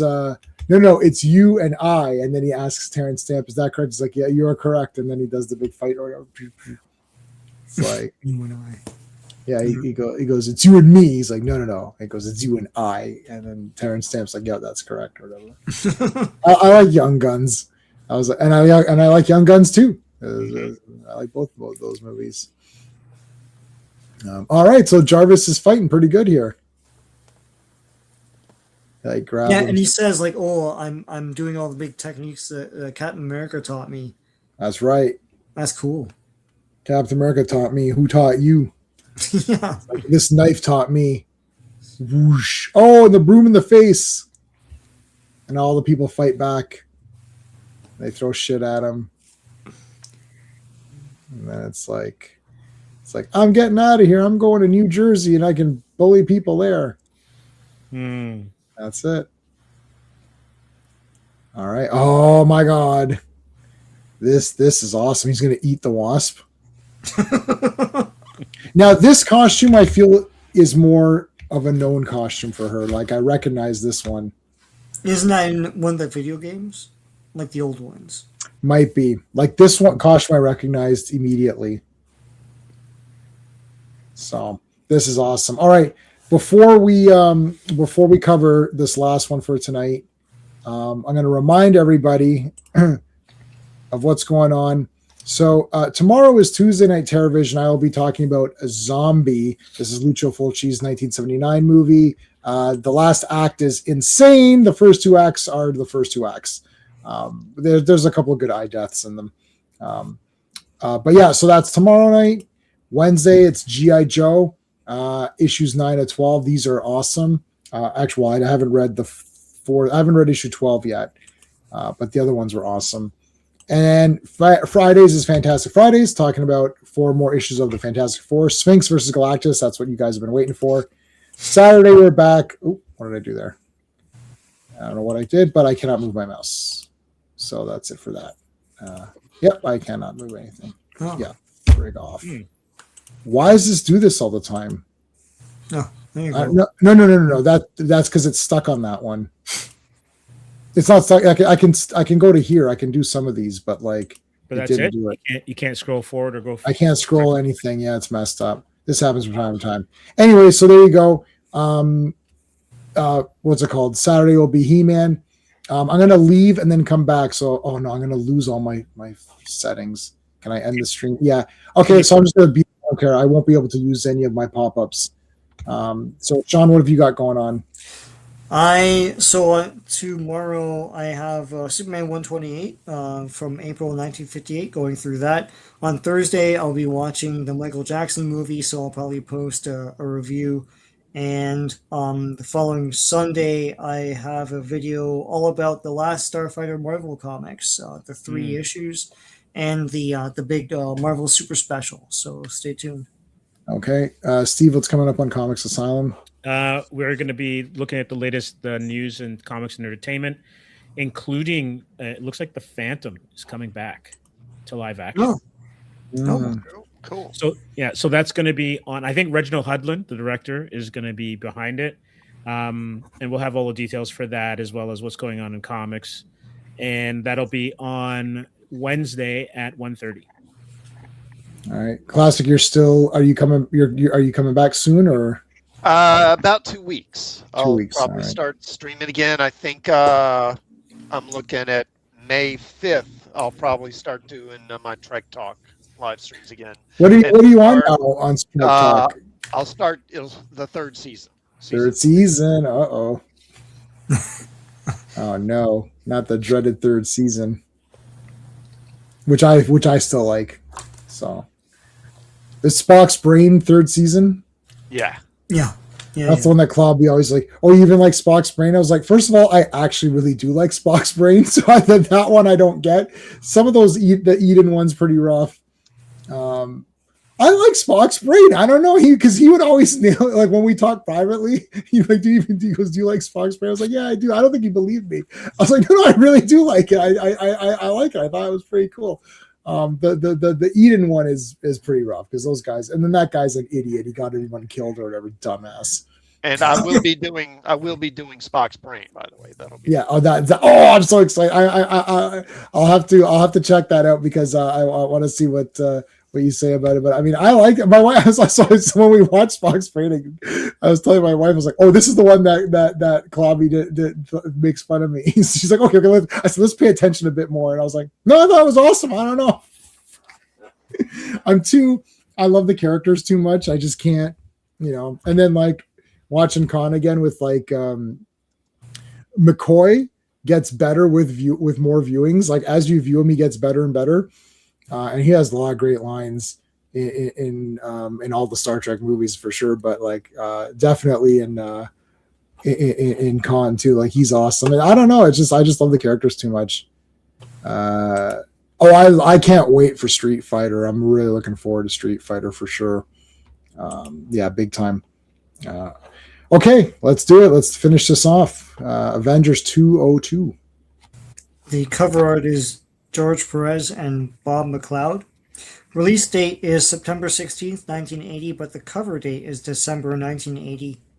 This Evil Undying, written by Dave Michelini, penciled by George Perez, inked by Mike Esposito, colored by Don Warfield, lettered by John Costanza, and edited by Jim Salicrup and Bob Budiansky. Yeah. Well, this is the best one of the night, obviously. It starts off with, things getting destroyed and shattered, which is always good. So the robot attacked Wasp, right, from the last one. Who is the inker on this one again, Sean? The inker, sorry. Oh, I see. Mike Esposito. Yeah, you can Yeah. see it. You can see And I do think this one was probably something of a rush job it. Yes. by Perez, because this is his final issue, and he was Mhm. basically, I think, already doing work over at DC. Exactly. Yeah, that's a good point. Mm. That was a don't let the door hit you kind of thing. Well, there's fighting in it, so that's good. So she explains, "Oh, I had to fight this guy or whatever." So she's hurt, and it's her buddy Ultron. What is this, Ultron 7 or who is it? What are we at now? I don't remember where we're at. Could be Ultron 57 for all I know. Hey Rogues, how's it going?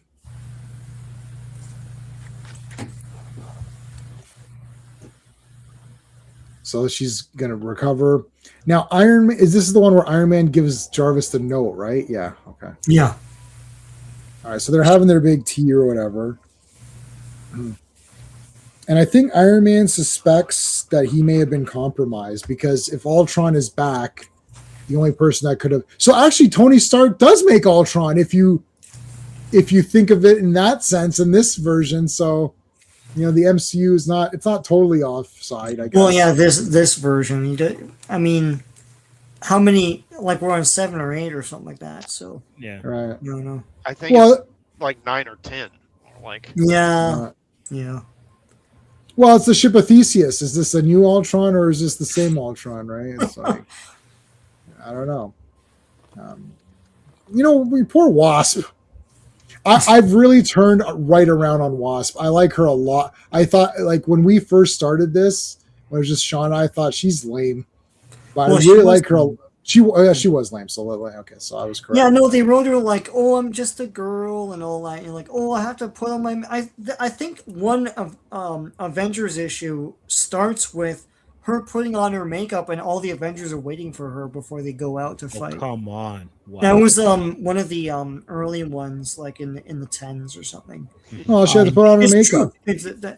No, they wrote these female characters really badly, and this is like the 80s, so like they're making her an actual personality, right? So yeah. Curious note before you move ahead.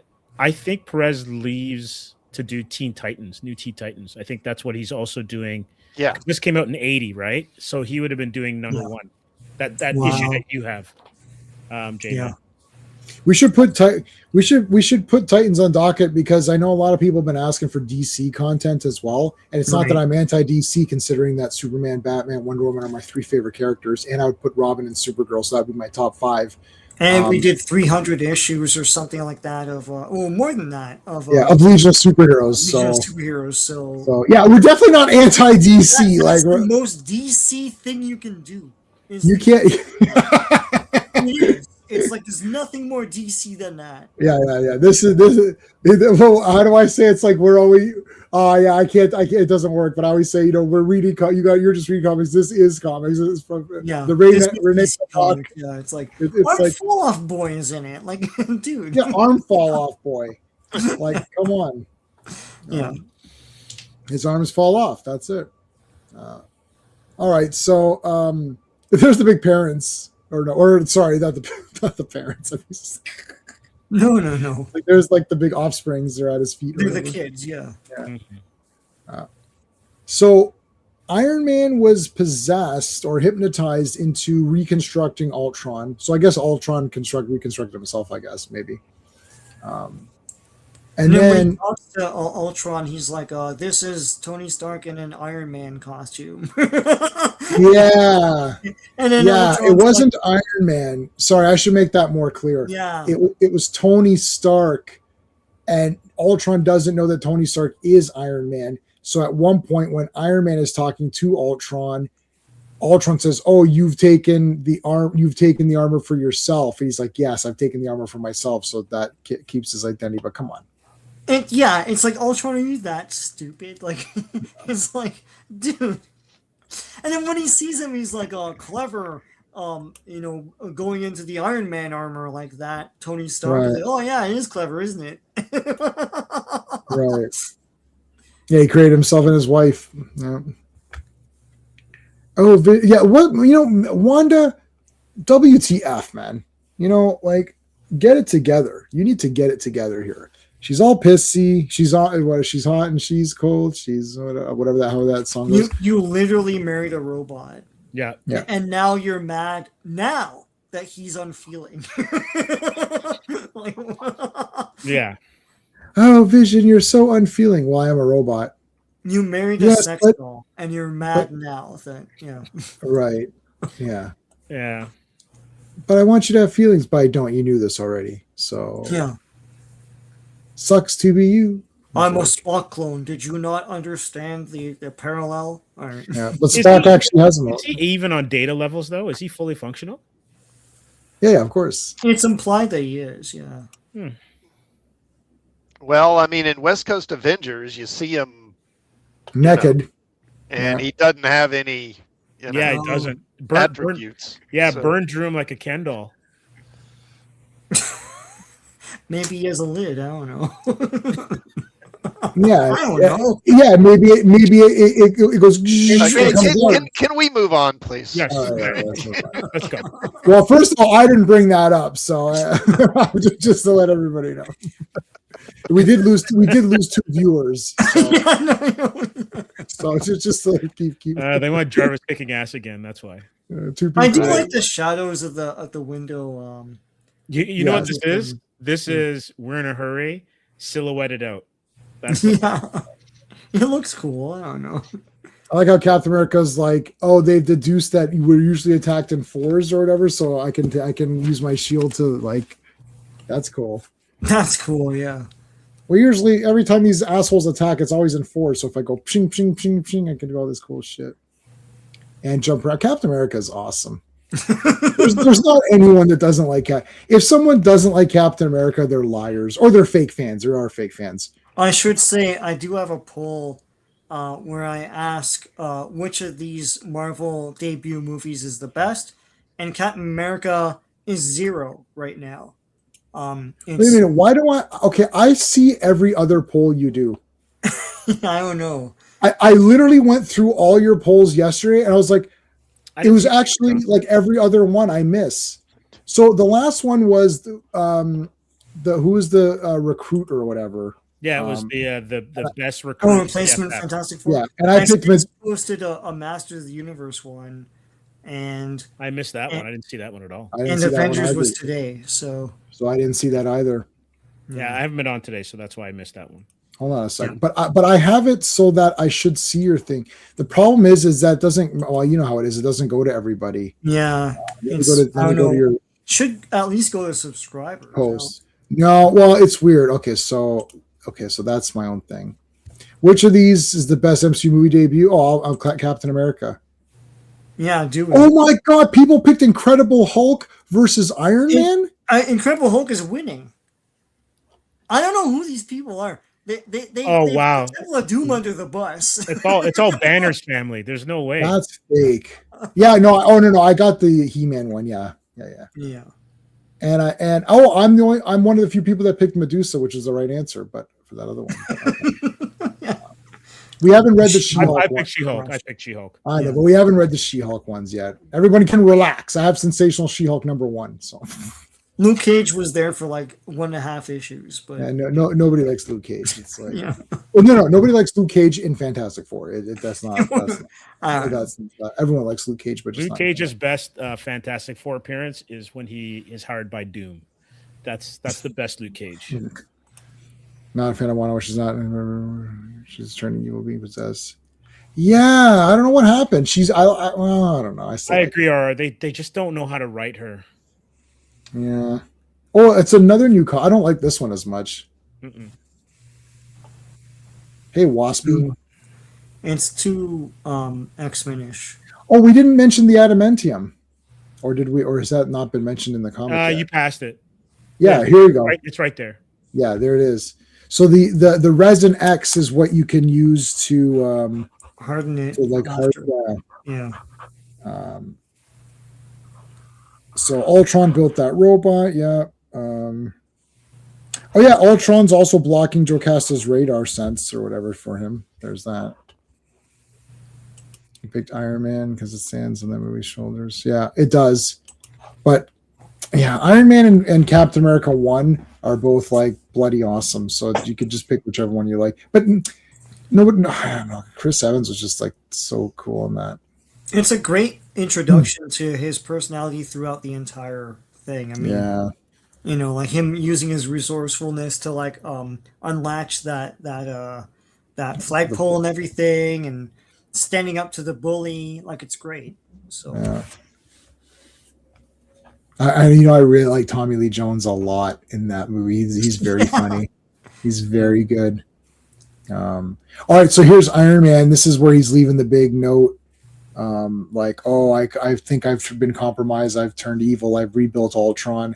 So Jarvis, if I try to kill you or whatever, if I'm acting weird, you got to give that to Thor or somebody. It's like, okay, or if not Thor, then anyone else, and they'll just know I'm Tony Stark. no, yeah. Thor's the first choice because he knows already. Yeah. Yeah.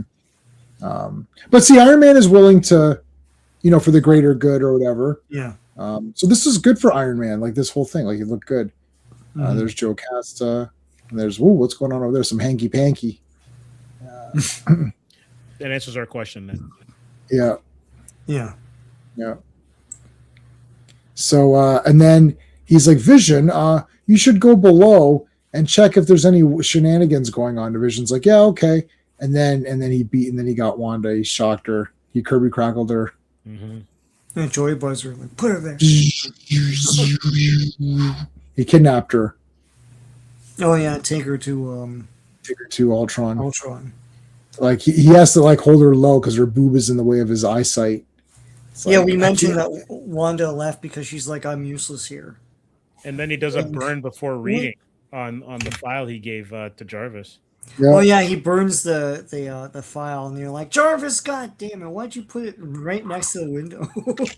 Yeah, but Jarvis made a copy. I know. Yeah. Well, Oh man, wasn't that good? I Xeroxed it. Now we have to pay Xerox money for using their name. No, Jarvis was the man there. He knew what to do. That was great. Okay, so he brought him to Ultron. Step ahead, baby. Tony Stark in an Iron Man costume. That's functional as well. 2 steps ahead, baby. Yeah. That's what I'm talking about. I see you've stolen the Iron Man armor. Well, I did pay for it, and it is mine. It's like, yes, you're correct. I'm totally not Iron Man. Yes, I know. You're just Tony Stark. Yes. Yeah. It's illogical for you to be. It's like her cape. What's going on?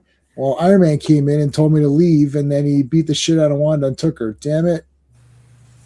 Thor's like, okay. And then he gave him the note. Read this. Yeah, Jarvis is like, good thing I made a copy. And then he goes, that was awesome. He doesn't even have to explain that they burned the envelope or they burned the thing, but he has to explain all this because he's awesome. He's like, look how awesome I am. I made a copy of this shit. Publishers Clearinghouse. Oh, I'm sorry. That was the wrong letter. It's this one. You might be a winner. You might be a winner.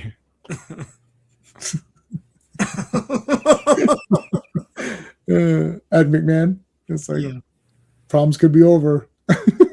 Yeah. All right. Avengers Assemble. Let's go. And gropage. The gropage.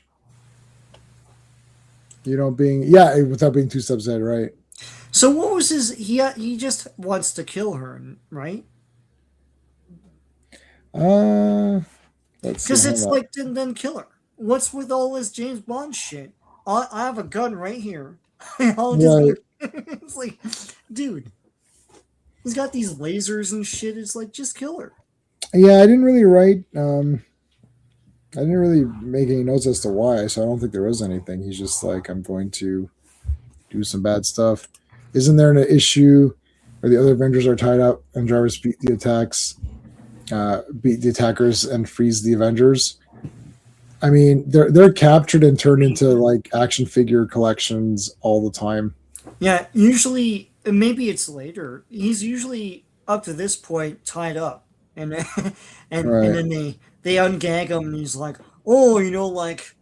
Mephisto just came in here or whatever. I don't know.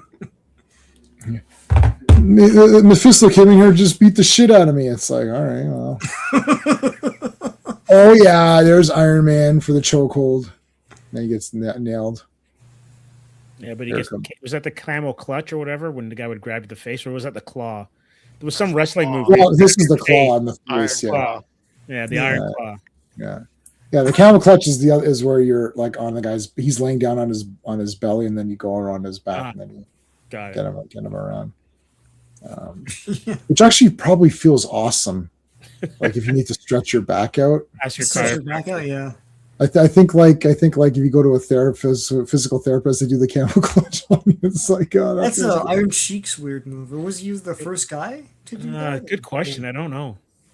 The camel clutch? Like no, he wasn't the first to do that. It may have been the first as a finishing hold, but he wasn't the first to do it as a move. I was watching reviews on Santo versus Dr. Death, which is just one of the cooler ones. Yeah. That's a great movie. And this guy's like, this is really good. It's like, you're nice. I like when people like discover and they understand how awesome it is. It's one of the best ones, though. That is one of the best ones, yeah. Yeah, so anyone's going to like it. I want to gloat about my plan and give you enough time to recover so your fully defined powers can be kept. Give me the key plot to my downfall. Yes, you're right. He's not wrong. Yeah. Yeah. Oh, I like this gun finger thing, though. That's cool. Finger gun. Like, listen, it's loaded now. Yeah, that's the Von Erichs. Yeah, that's right. Yeah. Mm-hmm. Iron Sheik finisher. Yeah. We know. Chaka Khan. Oh, yeah. All right, energy blasted him. I love the fact that he's plugged in, like literally. Yeah, he's actually plugged in. I'm charging. Yeah. Oh, Thor hammer in the chest. Boom. Here come the boys. Arrow. Blast. My wife, are you okay? Yeah, I'm fine. Oh yeah, big hammer throw. Really, Ultron really disapproved of his son's wife. Yeah. You could have found anyone better.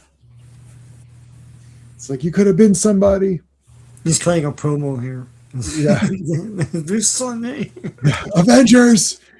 It's like you think you got the upper hand now, but at Survivor Series, I'm going to have 3 more of my men with me, and then we're going to take you out 1 by 1. Oh. I'm surprised you didn't say SummerSlam. Usually you go to SummerSlam. No, I just because it's a team, so he's getting his team together. Oh yeah. Maybe Survivor Series or whatever. I like SummerSlam because I like the name of that. It's just SummerSlam. Yeah. It also fits the Marvel way, like the SS. So SummerSlam, like more sense to Marvel. The alliteration. Ryan, what's going on, dude? How's it going, man? This isn't how the movie went. Yeah, that is true. I'm gonna watch that movie in a couple weeks again. Because we're watching all the MCU movies again, remember? Sorry, we're watching all the MCU movies based on what my wife considers an MCU movie, which is like 1/3 of them. Yeah, and then you pare them down and you take. Yeah. She's. I love the MCU. I was like, you literally like 10 movies, like, and there's like 35 or something now, or something. Right? Less than 1/3 of them you consider. She's like, oh no, we're not watching Guardians 2. It's like, we're not watching Hulk. We're not watching. I was like, oh, okay. I was like, hold on a second. We're skipping like massive. She's borderline. We're borderline skipping Iron Man 3. But I'm gonna keep Iron Man 3 in it because I don't know. Your wife, whose wife? Mine. What are you talking about? This is another movie. Okay, the comics are better. Well, yes, the comics are definitely better. We know that. Yes. All right, here comes the big Thor hammer. Ooh. Iron Man 3 sucked. Yeah, I kind of like it. I've completely changed my mind on it. It as a movie, I still think it's cool. As a representation of Mandarin, it sucks. That's for sure. But I like the fights in it, and I like Iron Man. I like the Mark 42. I don't know. I think it looks kind of interesting. I can't remember the account, but basically someone that I was watching on Instagram said it's a remake of The Incredibles. Like it's like basically beat for beat, including saving people out of an airplane. And Oh wow! You know, you want the hot take of all time? everything. I don't really care about The Incredibles. Oh, okay. I saw it and I thought, yeah, it's okay. Yeah, I never saw 2. I never saw 2 either. That's a hot take of hell. I'm not that excited. I don't know. You know what? The superhero stuff I like is if it isn't a Marvel or DC thing or something obvious like the Phantom or Mandrake or whoever, some of these other guys, I'm not as pumped up for it. Like Invincible, I watched season 1. It's okay. Didn't watch the rest of it. I read the first 30 issues of Invincible, stopped, didn't care. All of these ones, I don't know. Unless it's Marvel or DC superheroes, I'm not that pumped up for it. I don't know why. Incredibles, you think, whoa, Jay's all over it because it's a good movie, right? But like you're all over. I watched it. Okay. Yeah, I thought it's okay. In parts, it's the best Fantastic Four movie we've got. Yeah. And I don't know. Yeah, that's what people say because it's a family and everything, and there's definitely dynamics. So that's something. But Yeah. Missing the space stuff and the Explorer stuff, but yeah. All right. So, I mean, great battle here. So this is Adamantium. The way that they end Ultron here is pretty crazy. This is an interesting shot. This like flying forward with the double kicks. That's cool. And they kick them into the vat of the resin and the adamantium mixture or whatever. So it's like, Yeah, so it melts them. Yeah. This is he's like half melted, but half still kind of functioning. Which Terminator was this? 2? T2? Yeah, I guess so. If you're going by the T1000. Yeah. Yeah, they're kind of like What If. Yeah, I like Iron Man 3. Yeah. Teams of 5. 3. Teams of 4 set of the score. they're kind of like the FF. Yeah. Has a running man twist to it. See if it wasn't like. Oh yeah, in Incredibles isn't that chubby kid the bad guy? Yeah, and that's why it's a lot like what movie did I say was a Oh, remake? that's it. That's why Iron Man, because it was like the protege or the person who was like a young admirer, Right. gets spurned and then comes back to be the villain. Oh my God, you're right. Yeah, that's the extremis stuff. Yeah. We can go through this issue. This issue's here in its entirety. I have 2 copies of this issue, so I was able to read it twice. But no, I bought a great copy of this Wonder Man comic, and then I forgot I had it, and then I bought it again. And this isn't really that cheap of an issue. This, do you have this one classic, Marvel Premiere? Yeah. Yeah. So I've got 2 of these because I don't remember things. It's not as bad as Sean, who forgets he bought something the same day. The same day he bought it. It's not quite that. It's not. Yeah, it's not that bad. That is my favorite story of yours. So I was like, are you buying more of those? It's like, no, I don't have these. I was like, you just bought them. You're like, no, I didn't. I'm like, what are you talking about? You literally just bought them. It was Mask. Yeah. And you didn't believe me. I'm like, no, I just watched you. I said, did you not buy it from that guy? And you're like, hold on a second. Oh yeah, I got them. It was the next table. It's like the next table. Was it like a variant cover or something that you missed? No, what are you talking about? It was Mask, a DC Comics Mask. Oh, old school. Damn. Old school comics. He just bought them. Wow. He just put because like Sean has this backpack which holds a lot more than you think it would. I think there's like TARDIS. Yeah, it's a TARDIS. Yeah. It's a TARDIS. He keeps shoving shit in it. Hold on a second. This backpack becomes this thick, so he's walking around with a backpack, and it's like out this much. So as he turns, like you're like, whoa, like you can't. I always rush in front of him, and people think, oh, he's trying to rush. I was like, because I don't want the responsibility of the backpack management. Like, I'm like, I gotta, it's horizontal. It becomes like a vlog. I gotta take a photo next time. Next time when Sean's not looking, I gotta take a because he'll be conscious of it now. So when he least expect, I'm gonna take a picture. I'll show you guys. I have. I could show it right now. It's so well, let's do this issue. I like this one. Okay. Yeah. I want to do this one. I want to do this because we have time. And there's no need to bullshit. I'd rather look at this. Yeah. So I have 2 of these. It's a great little one-off story, I guess. So this is his old. This is an old Simon Williams like factory, like when they had his when he had his business or whatever. And I think is it the Magia now controls it or whatever. It looks like it based on the hats. Yeah, they do. They control it now. So he's coming in trying to figure out what's going on. They kind of like they muscle him out, but not in a they can't really do anything to him. Mm-hmm. So he goes back. I love this jumping off. They're like, okay, they're gonna escort him out the door, but he jumps off the back of the thing here. That's cool. They like the art, yeah. Iron Man 3, hated it for a lot of reasons. Still do. As for Age of Ultron, there's 3 or 4 so good movie in there. Yeah, Ultron. Yeah, I like Age of Ultron though.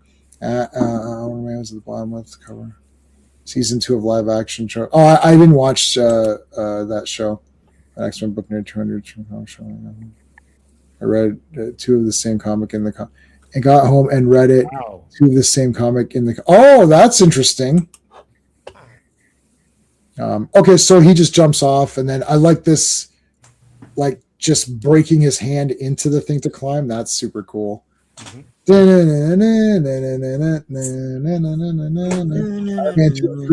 No, I disagree with you, Rogues, and I'm allowed to disagree with you because you're watching this off someone else's stream. I could tell you're not on mine because you're one of my members, so I'd see you as green, and I don't see you as green, so I'm not siding with you. How do you like that? No, I like Iron Man. No. Firstly, I like Iron Man 2. Period. And then I like Iron Man 3. I know there's problems with it, and I'm not going to fight you on the problems, but I still like it for my reasons. Okay, so Wonder Man jumps down. Yeah, brushes off the shit. It's like, I got this. Oh, man. It's like getting the big gas here. He just holds his breath. Boom, smashes right through there. You can't stop. You can't stop friggin'. This looks like Joe Sinnott. Oh, yeah, we didn't have the... Well, we didn't have it. Hold on. It's got to be there. Yeah, there it is. David Michelini's the plot writer. Bob Layton. Ron Wilson. Okay. Yeah, Ron Wilson I get, and Joe Sinnott inks. Yeah, just the finishes look like a lot of FF. Yeah, Bob Layton is the plot. And then letters and all that. And then Jim Shooter's editor-in-chief. Okay.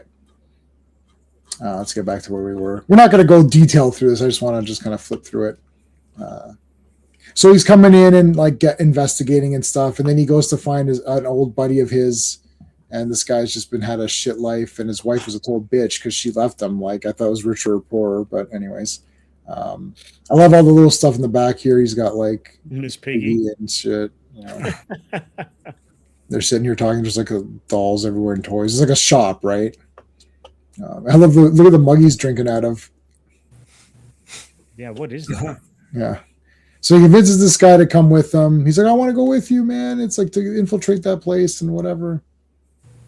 He just lifts up the entire cage here and they go underneath it. It's like punches that security guard. Whoa, look at the gun on this guard. Oh man, this is the TV show. Oh, was this in the TV show?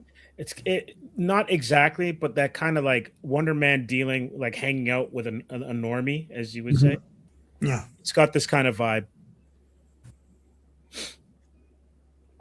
Oh yeah, is it not the same? Isn't it Ben Kingsley's character from Iron Man 3? Slatterly. So you know what though? But there was that short where he was the Mandarin, and then they retconned the retcon. No, he wasn't the Mandarin in the short. He wasn't? Threatened by the Mandarin in the short. Oh, that's what it was. But even that changed when it went to the Shang-Chi movie because doesn't have the same vibe. Right? Yeah, it's Andy Lau, right? No, who was Mandarin? Was that Andy Lau? No. What? No, it's Tony Leung. Yeah, it's Tony Leung. It wasn't Shang-Chi and the shit movie. Okay. Yep, there it is. It is Tony Leung. Yeah, okay. Yeah. I mean, Tony Leung's in Hard Boiled, so I can't say anything negative against that guy. All right, so Wonder Man busts through shit. They're selling weapons, and look at that! Look at that bazooka. The guy falls and shoots it. That's great. Here come these punks, blasting shit at them. There's Wonder Man beating the crap out of these guys. So did this happen in the show? Wonder Man beating up people or no? Yeah, see, it's fake. It's a fake show. Not a lot of it. No, it's just he can't handle his power, and it's Oh no. affliction, and Oh. Oh. Yeah, he gets like these energy burnouts when he gets no. stressed. he gets mad or something. Well, he's a mutant in the TV show. Mm. The security guard didn't even do nothing.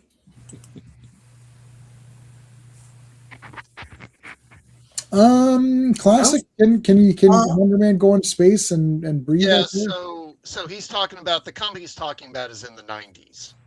And when they've established, that Wonder Man, his body is kind of like energy now. Mm-hmm. Right. And as they go forward in time, they kind of lean into that more and more, where they establish like he doesn't need to breathe, he doesn't need to eat, he doesn't age, stuff Right. like that.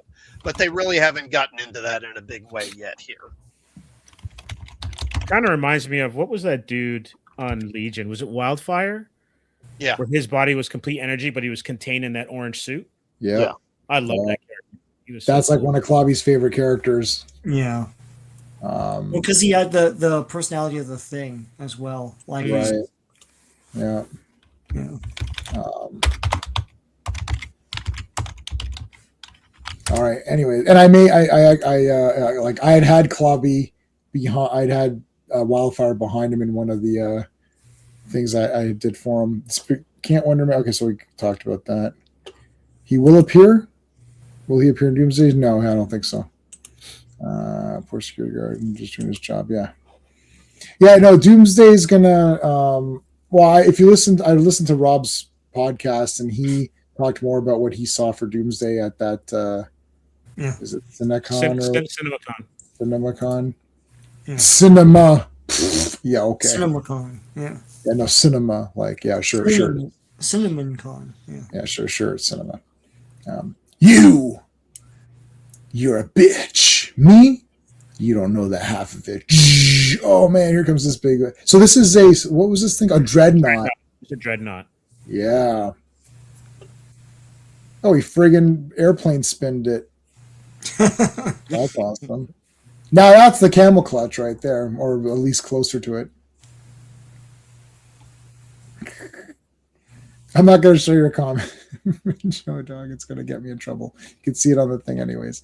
Okay, so they're all fighting each other, shooting stuff. He's like, and Wonder Man here says, "I could probably take these shots, but why? I could just throw this shit at him." Is this Madame Mask? Like, who sits in the dark like this? It doesn't say it's Madame Mask, but yeah, it certainly seems like it could have been. So then they break out of here. Everything blows up. This guy dies. I love that sound effect. The sound effect's amazing. Shafalabaloom. Shafalabaloom. It sounds like some sort of some restaurant meal or something. Can I get the shafalabloom, please? Make mine medium.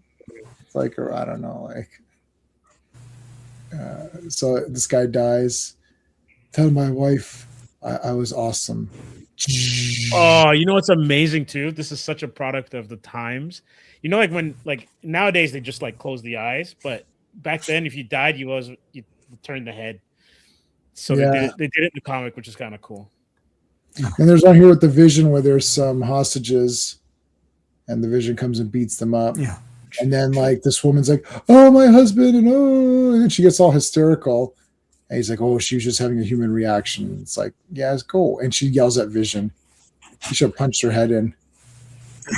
That's it. The artist. That's it. Do you know who drew that one? Who are the? Let me see. Does it give it? The Vision What's one. the credits? I'll see because it's like a part story. John it's Fuller. Yeah, I don't know him. Don't know. But they do have the black and white versions of some of Burns' work. Yeah, you want to see that? Yeah. There. Did they change it? Well, it's from Heritage Auctions. Oh, great. Mm-hmm. Oh yeah, this poor cop. This poor cop got it. He got killed by Great Gargoyle. It's not even a cool villain. It's like, What are you talking about? Grey Gargoyle's awesome. I got killed by Apocalypse. I got killed by Electro. I got killed by the Great Gargoyle. Okay, well, who is speaking these lines? It's like, Well, they're all dead, right? So yeah, they're DED dead. That's it. There's a modern Perez image. So wait a minute. That was volume 19. yeah, We're getting towards the end of what I have. yeah. Let me see what I actually have left. Avengers Masterworks. Oh no, I have up to 24, so we're still quite a ways Okay. away. Yeah. Oh, I'm getting there though. We're getting there. I didn't think we'd make it this far. To be honest We with made it pretty far. you. Yeah. Endgame release. I'm testing for. Oh, is Endgame going up against Dune 3? Is that what's happening? No. Doomsday is going up against Dune 3. I'm sorry, not Endgame. Doomsday. That's what I meant to say. Yeah, but the problem is that IMAX has backed Dune 3 for that weekend because you can't do split. No. So Right. they're like, we're going with Dune 3. And rather than move their date, they're staying put on that same weekend that Dune 3 is coming out. So, but now they have a thing called Infinity Vision or something. And it's like you can watch Doomsday on Infinity Vision screens, and it's just a screen. there's no they made up a name to sell tickets. I swear I'm not making this up. So wait. Is this the In Corinthian chat, leather? Google. Is this the What? Corinthian leather of movies? I don't think there's a difference between. It might be Screen X or something. I don't know. Please, is Screen X the one where it's at the sides? Yeah, the Well, but sides it you is. can't see them. I Can't stand that. saw Frozen Empire that way, and I was like, "Who likes this? You It's can't terrible. see most of the movie." Yeah. So yeah. Anyway, I don't know And what they- Marvel's doing. Yeah. And the previous weekend is open now because Jumanji was there, but that moved. Well, why don't they So move now it they could up? take that week earlier if they wanted, but I don't think I think it's an ego thing. I think they're basically like, we're Marvel, we're not moving. I know, but classic. So, sorry, Sean. You know what also might be an issue? They might still be doing the final render on VisFX, so they can't go that week earlier. Yeah, could be. even They're just usually that week. higher anyway, right? Yeah. Why don't they just wait? Why don't they just wait They 3 might weeks? still be doing reshoots that friggin' weekend for a week. Dude, like Dune You're 3 probably right. Yeah. Dune 3 is going to be on 4K in 3 minutes after it's out. Like Yeah. like just Let's- wait 3 weeks. Oh, we're Marvel. Okay, so you can just not get your money. Because those Dune movies are so boring. The only excuse to go see them is in IMAX. Like, Yes. if you don't see Dune in IMAX, then that was a complete waste of money. It's still a waste of money, but at least it's a waste of money that looks cool. Even though I don't think it looks good, but some people do think it looks good. So at least go see it in the IMAX. There's no way if you don't see Dune 3 in IMAX, there's no point to see. It's like Avatar. Oh, I saw it on normal. It's like, okay, so you just spent Why? 3.5 hours of nothing. At least in IMAX, you're like, oh, that looks kind of cool, right? It's like it has to be in IMAX. Doomsday would be better in IMAX as well. It doesn't have to be. It's not as much as Dune has to be, in my opinion. But like, dude, like, I mean, I don't know what to tell you. Like, why don't they just wait? Oh, we're Marvel. Okay, well, you could be Marvel and fail because people like those crappy Dune movies. So it doesn't matter what, as always, it doesn't really matter what I think except for myself. What matters is that people are going. How much did Dune 2 make? Hold on. It made a lot, didn't it? It had to have because they wouldn't have done Dune 2. Dune. Oh, it's called PARTWO. Yeah, how clever. Dune Part 2. I'm sorry, Mr. Villeneuve. It's like, okay. Villeneuve. It cost $190 million for that dumpster fire. It made $719 million. So that sounds like people are pumped up for it to me. That's like 5 times as much as Supergirl's going to make. People So love it. People love those movies. they love it. One of them, I love Villeneuve. Slow as he may be as an auteur, I love his work, like Arrival and stuff like that, all day. Do they actually arrive or Yeah, no, they show up. They show up. Yeah, it's the aliens that speak in math. Yeah. Yes. Yeah. Okay, I got. I haven't seen that. I Oh, don't, you haven't seen that? Yeah. no. As soon as I saw Dune 1, I thought, wow, this is boring and stupid. And then it's like he made other movies. I'm like, are they boring and stupid? And I think Sean, you're like, yeah, they kind of are. So I was like, well, I guess I like. I'll just bring this up. I like you said that your wife saw it and she said, why do people think that Dune is great? And then you had to explain because this movie isn't a good representation of Dune. I had to do that twice. You know who did? Yeah, You know, same but thing. that's the as thing. Yeah. Nerd Man. Oh yeah. Yeah. Nerd Man. He never read Dune. And he's like, oh, he goes, these movies are terrible. And he's like, my only conclusion is that the source material is terrible. The people that like the Dune movies have read the books. You Right. see, when So they you fill read in the blanks. yeah, that's Yeah. I had this discussion just as a really quick thing. I know it's a side note. Thanks for being here, guys. Please hit the like, all that stuff, subscribe, all that stuff for the Avengers stuff. The Avengers stuff is over. If you want to leave, no worries. We're going to end in a bit anyways. But just to go quickly on the Dune thing, because when I saw something, I don't like this. And I remember talking to Steven, so our Steven, and and I was like, okay, Steve, what do you think? So I asked him about 4 or 5 questions that are important in the Dune movies or whatever.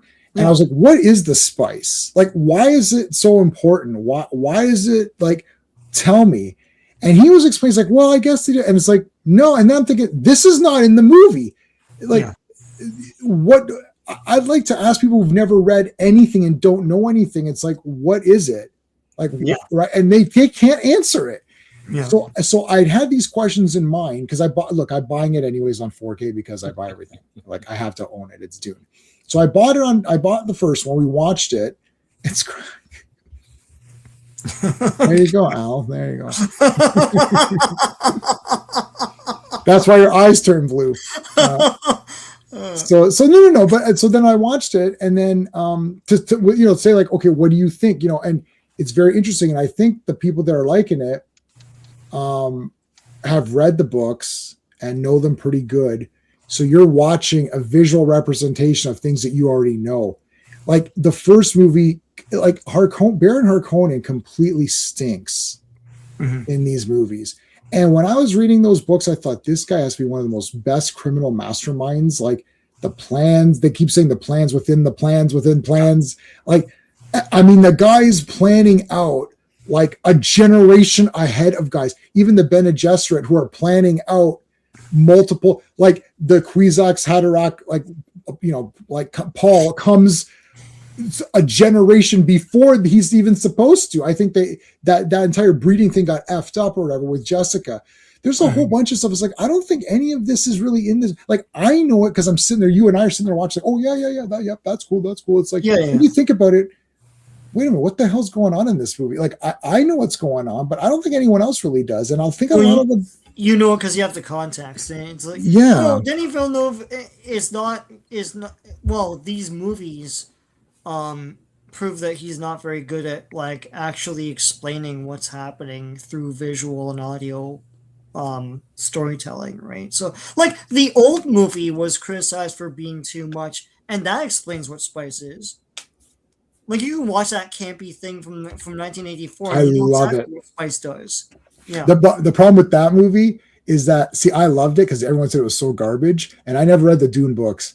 So I saw that movie. I was like, this movie's awesome. What are these people? What are these morons talking about? This movie was friggin' awesome. It's like super colorful. These weird monsters. I was like, that Guild Navigator monster. I was like, this guy's the friggin' best. I gotta get one of those guys. Like I gotta get a pet of one of those guys.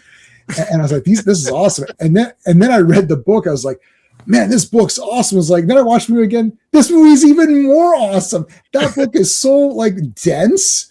Like it's gonna take you like 7 years to read the first book because it's so dense. And I was like, they actually made a movie that kind of isn't like completely. And I have the DVD of the long one.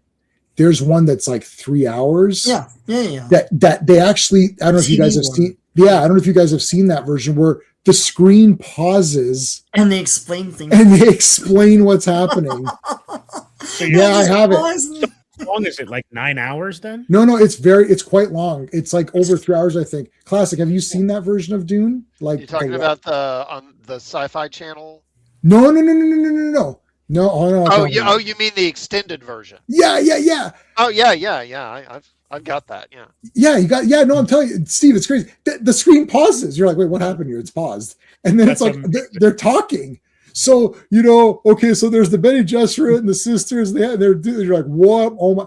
It's like it's literally it's a YouTube channel as a movie. It's a YouTube channel. Yeah, it's super You exposition. explained. Yeah. Yeah, no, I have the TV, Amazing. the sci-fi TV thing as well. Yeah. I have They that made the also. 2 miniseries. Too good. Yeah, that's good too. Yeah, no, but anyways, so look, Dune. It doesn't matter what anyone says; it's making money, guaranteed. This Dune 3, they're gonna go to that movie. That's pretty brutal. That Marvel is scared. They're definitely scared of Dune 3. Like they should make $1 billion. The thing is, it's not going to cover the cost of the movie. The movie is supposedly $700 million or something stupid. For what? For thingy? For Doomsday. Doomsday? Yeah. That's just salaries of this cast alone. Yeah. Well, with it's all the probably reshoots, That's because awesome. it's starting to Reshoots look too, like yeah. this is going to be like Captain America: Brave New World, where they're basically going to film this thing twice. Right. All the Yeah. reshoots. Yeah, I mean, I don't know. Like, it's like It's gonna make a lot of money, but I don't know. Like I'm not excited, and really, this is for a younger generation that grew up now with MCU. That's really all it is. So if they want to go see it or wait for it to be on Disney Plus, like that's the true test, right? Yeah. It's for the kids that saw Iron Man as a 7-year-old. Yeah. And it had the Christmases and birthdays and Their played it at parties, all that recess. stuff. Yeah. Yeah, it's part of their childhood. It's like me and Star Wars, So yeah, we'll see how well it does. I don't know. Doomsday is gonna do well. People are just they're gonna go no matter what, because they're just like, you know what, this is the Michael Jackson. This is it. This is it. Yeah. This is it. Like, if this is poo and people are kind of meh on it, you guys are in massive trouble. That Mandalorian thing is going to go down hard. Oh yeah, no one even. Did you see that one. most anticipated list, and it wasn't even on there? Yeah. Like it was like fans compiled it. It was like 4,000 people were polled, and every movie in the summer was there, even Supergirl. And like Mandalorian and Grogu wasn't even on the list. Dude, Just everyone forgot about it. You know what? You know what I would do for Mandalorian right now? You know what I would, because the thing is, I really liked Grogu until I didn't like him. Like, I liked him a lot. Like, first episode, when they showed him, we didn't know the name, it was just the Baby Yoda. I thought, oh, I like this. This is awesome. And I thought to myself, it's going to be Lone Wolf and Cub, right?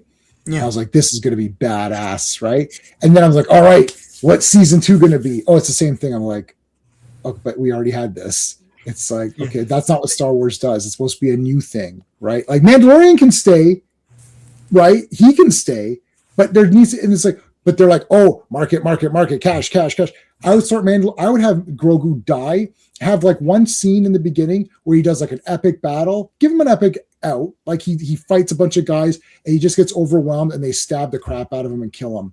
And then Mandalorian's like, what the shit? And then he goes down and hunts down each guy that killed. Do it like friggin', I don't know, American Ninja 3 or not American Ninja 3, The Domination.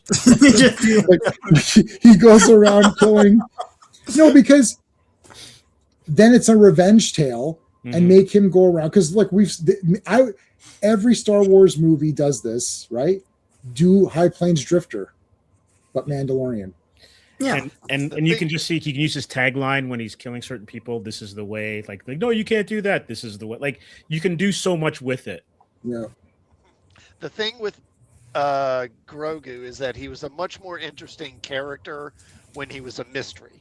Right. And you were like, okay, is this, because is this a clone of Yoda? Mm-hmm. Is this Yoda's offspring? Where did he come from? And once they revealed that, oh yeah, it's not Yoda, which is probably a good thing. He's not a clone of Yoda, but basically it's just like, oh, he's just one of Yoda's race and he was being trained or something, you know, and basically there's no mystery around him anymore, and it makes him less interesting. Yeah. But that's what, sorry. And I think that also I'm just tired of him because the whole him being cute was funny for like 5 minutes, you know, but it's played out now. Yeah, my problem with Grogu and a lot of the effects, we always screamed about how we don't like CGI, we want like practical and everything. But the problem is they don't really know how to do practical. It's not enough to just have a thing that's practical. Like when it comes to creatures, it's the artistry of it too. Grogu looks terrible. I'm sorry, like come on. Like Yoda was a character. Yoda was a puppet. We know it's a puppet. But Yoda was filmed like a character, close-ups and everything, had emotions. He was fed up with Luke. He was happy, all that stuff. Grogu is a puppet, and it just looks like a puppet. It looks like a thing they're manipulating. It doesn't look like a character at all. There's something really missing there. And in these trailers, it looks awful. I don't know. I was thinking about that the other day, Sean. That because, I mean, look at the puppet for Yoda that was, 45 years ago? Yeah. You know, and look at this puppet they've got for him, for Grogu. And it basically just sits there mostly. Yeah, Yoda's awesome. Yeah. And I think part of the issue this movie has is that you've got two lead characters. You've got the Mandalorian and Grogu. So Mandalorian, we know he's going to have that helmet on for like 95% of the movie, probably. And he doesn't, you know, he's pretty stoic, laconic. He doesn't talk much. Also, Grogu, it's a puppet. That puppet doesn't have any expression. You know, it makes like gurgling sounds once in a while, but it also doesn't talk. So both of your lead characters have no emotion in their face and they don't talk. Yeah. You know, and you can maybe get away with that in like a 40-minute streaming show, but for a 2.5-hour movie, you know, I think that's going to get boring pretty quick. Well, I would definitely make it shorter, but no. Yeah. Classic, your thing was exactly right. Grogu was cool. You didn't understand the mystery. Then they solved the mystery. Then that's the end of that story. So the mystery was solved. Oh, he's like a thing. Okay, so he can go off now and train, and they should have had, and Luke can take him away. And that's it for that character. And then Mandalorian will be remembered by that Grogu guy that, oh yeah, you helped me when I was young. Now you do the next story. The Mandalorian is supposed to be a Western, right? They're built there. You can mix Japanese elements like with the Lone Wolf and Cub story. So just go to the next one. Yeah. Again, go to any manga, pick up any manga you want that you think looks cool. It's like, and then do it. Or you go to the Western, as I just said. Why don't you just go through all it's like top 10 Westerns. Okay. Oh, look, let's do High Plains Drifter. That's okay. So what's the story of that? The guy's out for revenge. Now, whether it's a spirit or the brother, you know, you can interpret it how you want. It's like, okay, you could have Grogu get killed, or you could have someone else get killed, and then he's out for revenge to get those guys back. It doesn't have to be exactly the same thing where he's in town or whatever, but like structure it like that. Copy one of those. They saw Grogu. People went crazy. They bought the toys. I also bought a toy. I'm not excluding myself from the people that went crazy. I did also buy a toy, and it's over. I tried to sell. I had a couple of Grogu toys. I tried to sell them for $5. Not even one per. People are like, oh, Grogu, he's cute. Forget it. For $5, brand new. Like I don't play with the toys. Like you know, it's sat on the shelf or whatever. They don't care. It's over. So have they not got the message that this character's over? Mandalorian still looks cool. Like regardless of what you say, the armor looks cool to me. Like I mean, he looks cool. He looks like a cool guy. So have him fight. He's clean Boba Fett. He's a cleaner Boba Fett. Yeah. So have him fight. You know, like I don't understand. Just pick any Western. Pick Josie Wales then. Oh, he's part of a gang. His gang is all killed in the beginning. I doesn't make any. Literally, just go to Google and just type in fucking top 10 Westerns. Enter. Okay, here's your next 10 Mandalorian movies, and everyone's gonna know it. And then we're gonna make a stream. We're gonna be like, oh, it's just High Plains Drifter, but with Mandalorian, right? Yeah, but that's what it is. It's better than what you have now, which is like nobody. Like, what is the storyline of this movie? Period. I don't even know. Yeah. Like, I'm not joking. Like, what is the story? All they really say is that he's going after all these war criminals, but it's like, that sounds like a season. It doesn't sound like Right, one war. That's one war criminal per episode. yeah. Like I'll go through your deck of cards. Like that's what they use in the trailer. Oh yes, they said that. You're right. Yeah. So I don't know. I'll watch it because it's Star Wars. Not really Star Wars, but like Yeah. I don't know.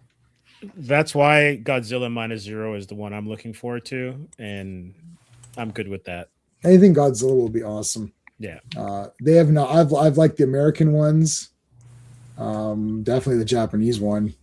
For damn sure. So I'm looking forward. And I think Godzilla is but Godzilla has built-in coolness again, where it's a giant monster destroying shit. There's a draw. Yeah. Yeah. No matter what happens, it's just like Spider-Man. His name is his name Spider-Man? Yeah. Is he swinging around? Okay. There, people are going to go watch it. It doesn't matter. It doesn't matter. Supergirl will be interesting.